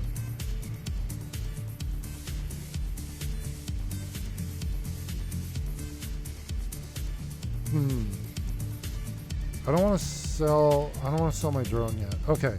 We'll exit out of there. Good talk, everybody. Let's go talk to Spider Shen, who is up here. Just to say hi.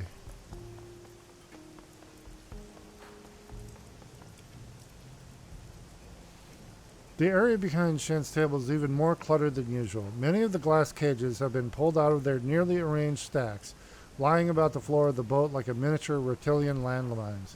Shen is busy checking each cage, marking the contents on a comm link. Be with you in a second, just seeing if an order is complete. Ball python, check. Asian keelback, check. Mexican vine snake, check. The Indian egg-eating snakes there too. Good, looks like everything's here. Shen nods in satisfaction, placing the comm link down on the table in front of you. Right then, what can I do for you? I thought you didn't sell your animals. I don't, especially not the venomous ones.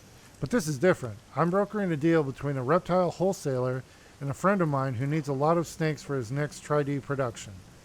Shen plants a foot atop one cage, smiling broadly. You ever heard of a man by the name of Dr. Shen Yang? Can't say that I have. Well, you'll know him if you see him. Greasy little dwarf who's friends with Kindly Chang. He's a cut-rate Tri-D producer who makes some of the most god-awful films I've ever seen. He's always got some scam or other up his sleeve. His films suck, but his schemes seem to pay out. So these snakes are for his next Tri-D movie. I think he's calling it Martian Snake Witches of the Fourth Reich. It's some terrible science fiction movie about time-traveling wizards from the future. Shrugging, Shen throws both hands in the air. God knows where he gets the funding for these ideas. They sure don't sell for crap. This one time, he wanted to make a Tri-D show starring me, White Ming, and the rest of our crew. It was going to be about daily life in a triad, but he wanted to make it a sitcom. I don't really know what's so comedic about extortion, racketeering, and assault, but that's his strange little brain for you. All right, keep safe, Shen. Okay, so I think we are going to head over here, and we're going to go and end the session here, and then we're going to start the next session. We're going to do Ractor's mission because he's kind of locked up until we do his. So this is interesting. We managed to complete a mission and not piss off the employer. So there's that. And we're learning a lot more about the area and all the characters. And yeah, so I'm enjoying this a lot. I hope you are as well. If you are, please like, subscribe, follow, share, all that fun stuff. We put out new videos every day. In that regard, I hope you're having a great day wherever you are, and we will see you tomorrow, everybody. Bye now.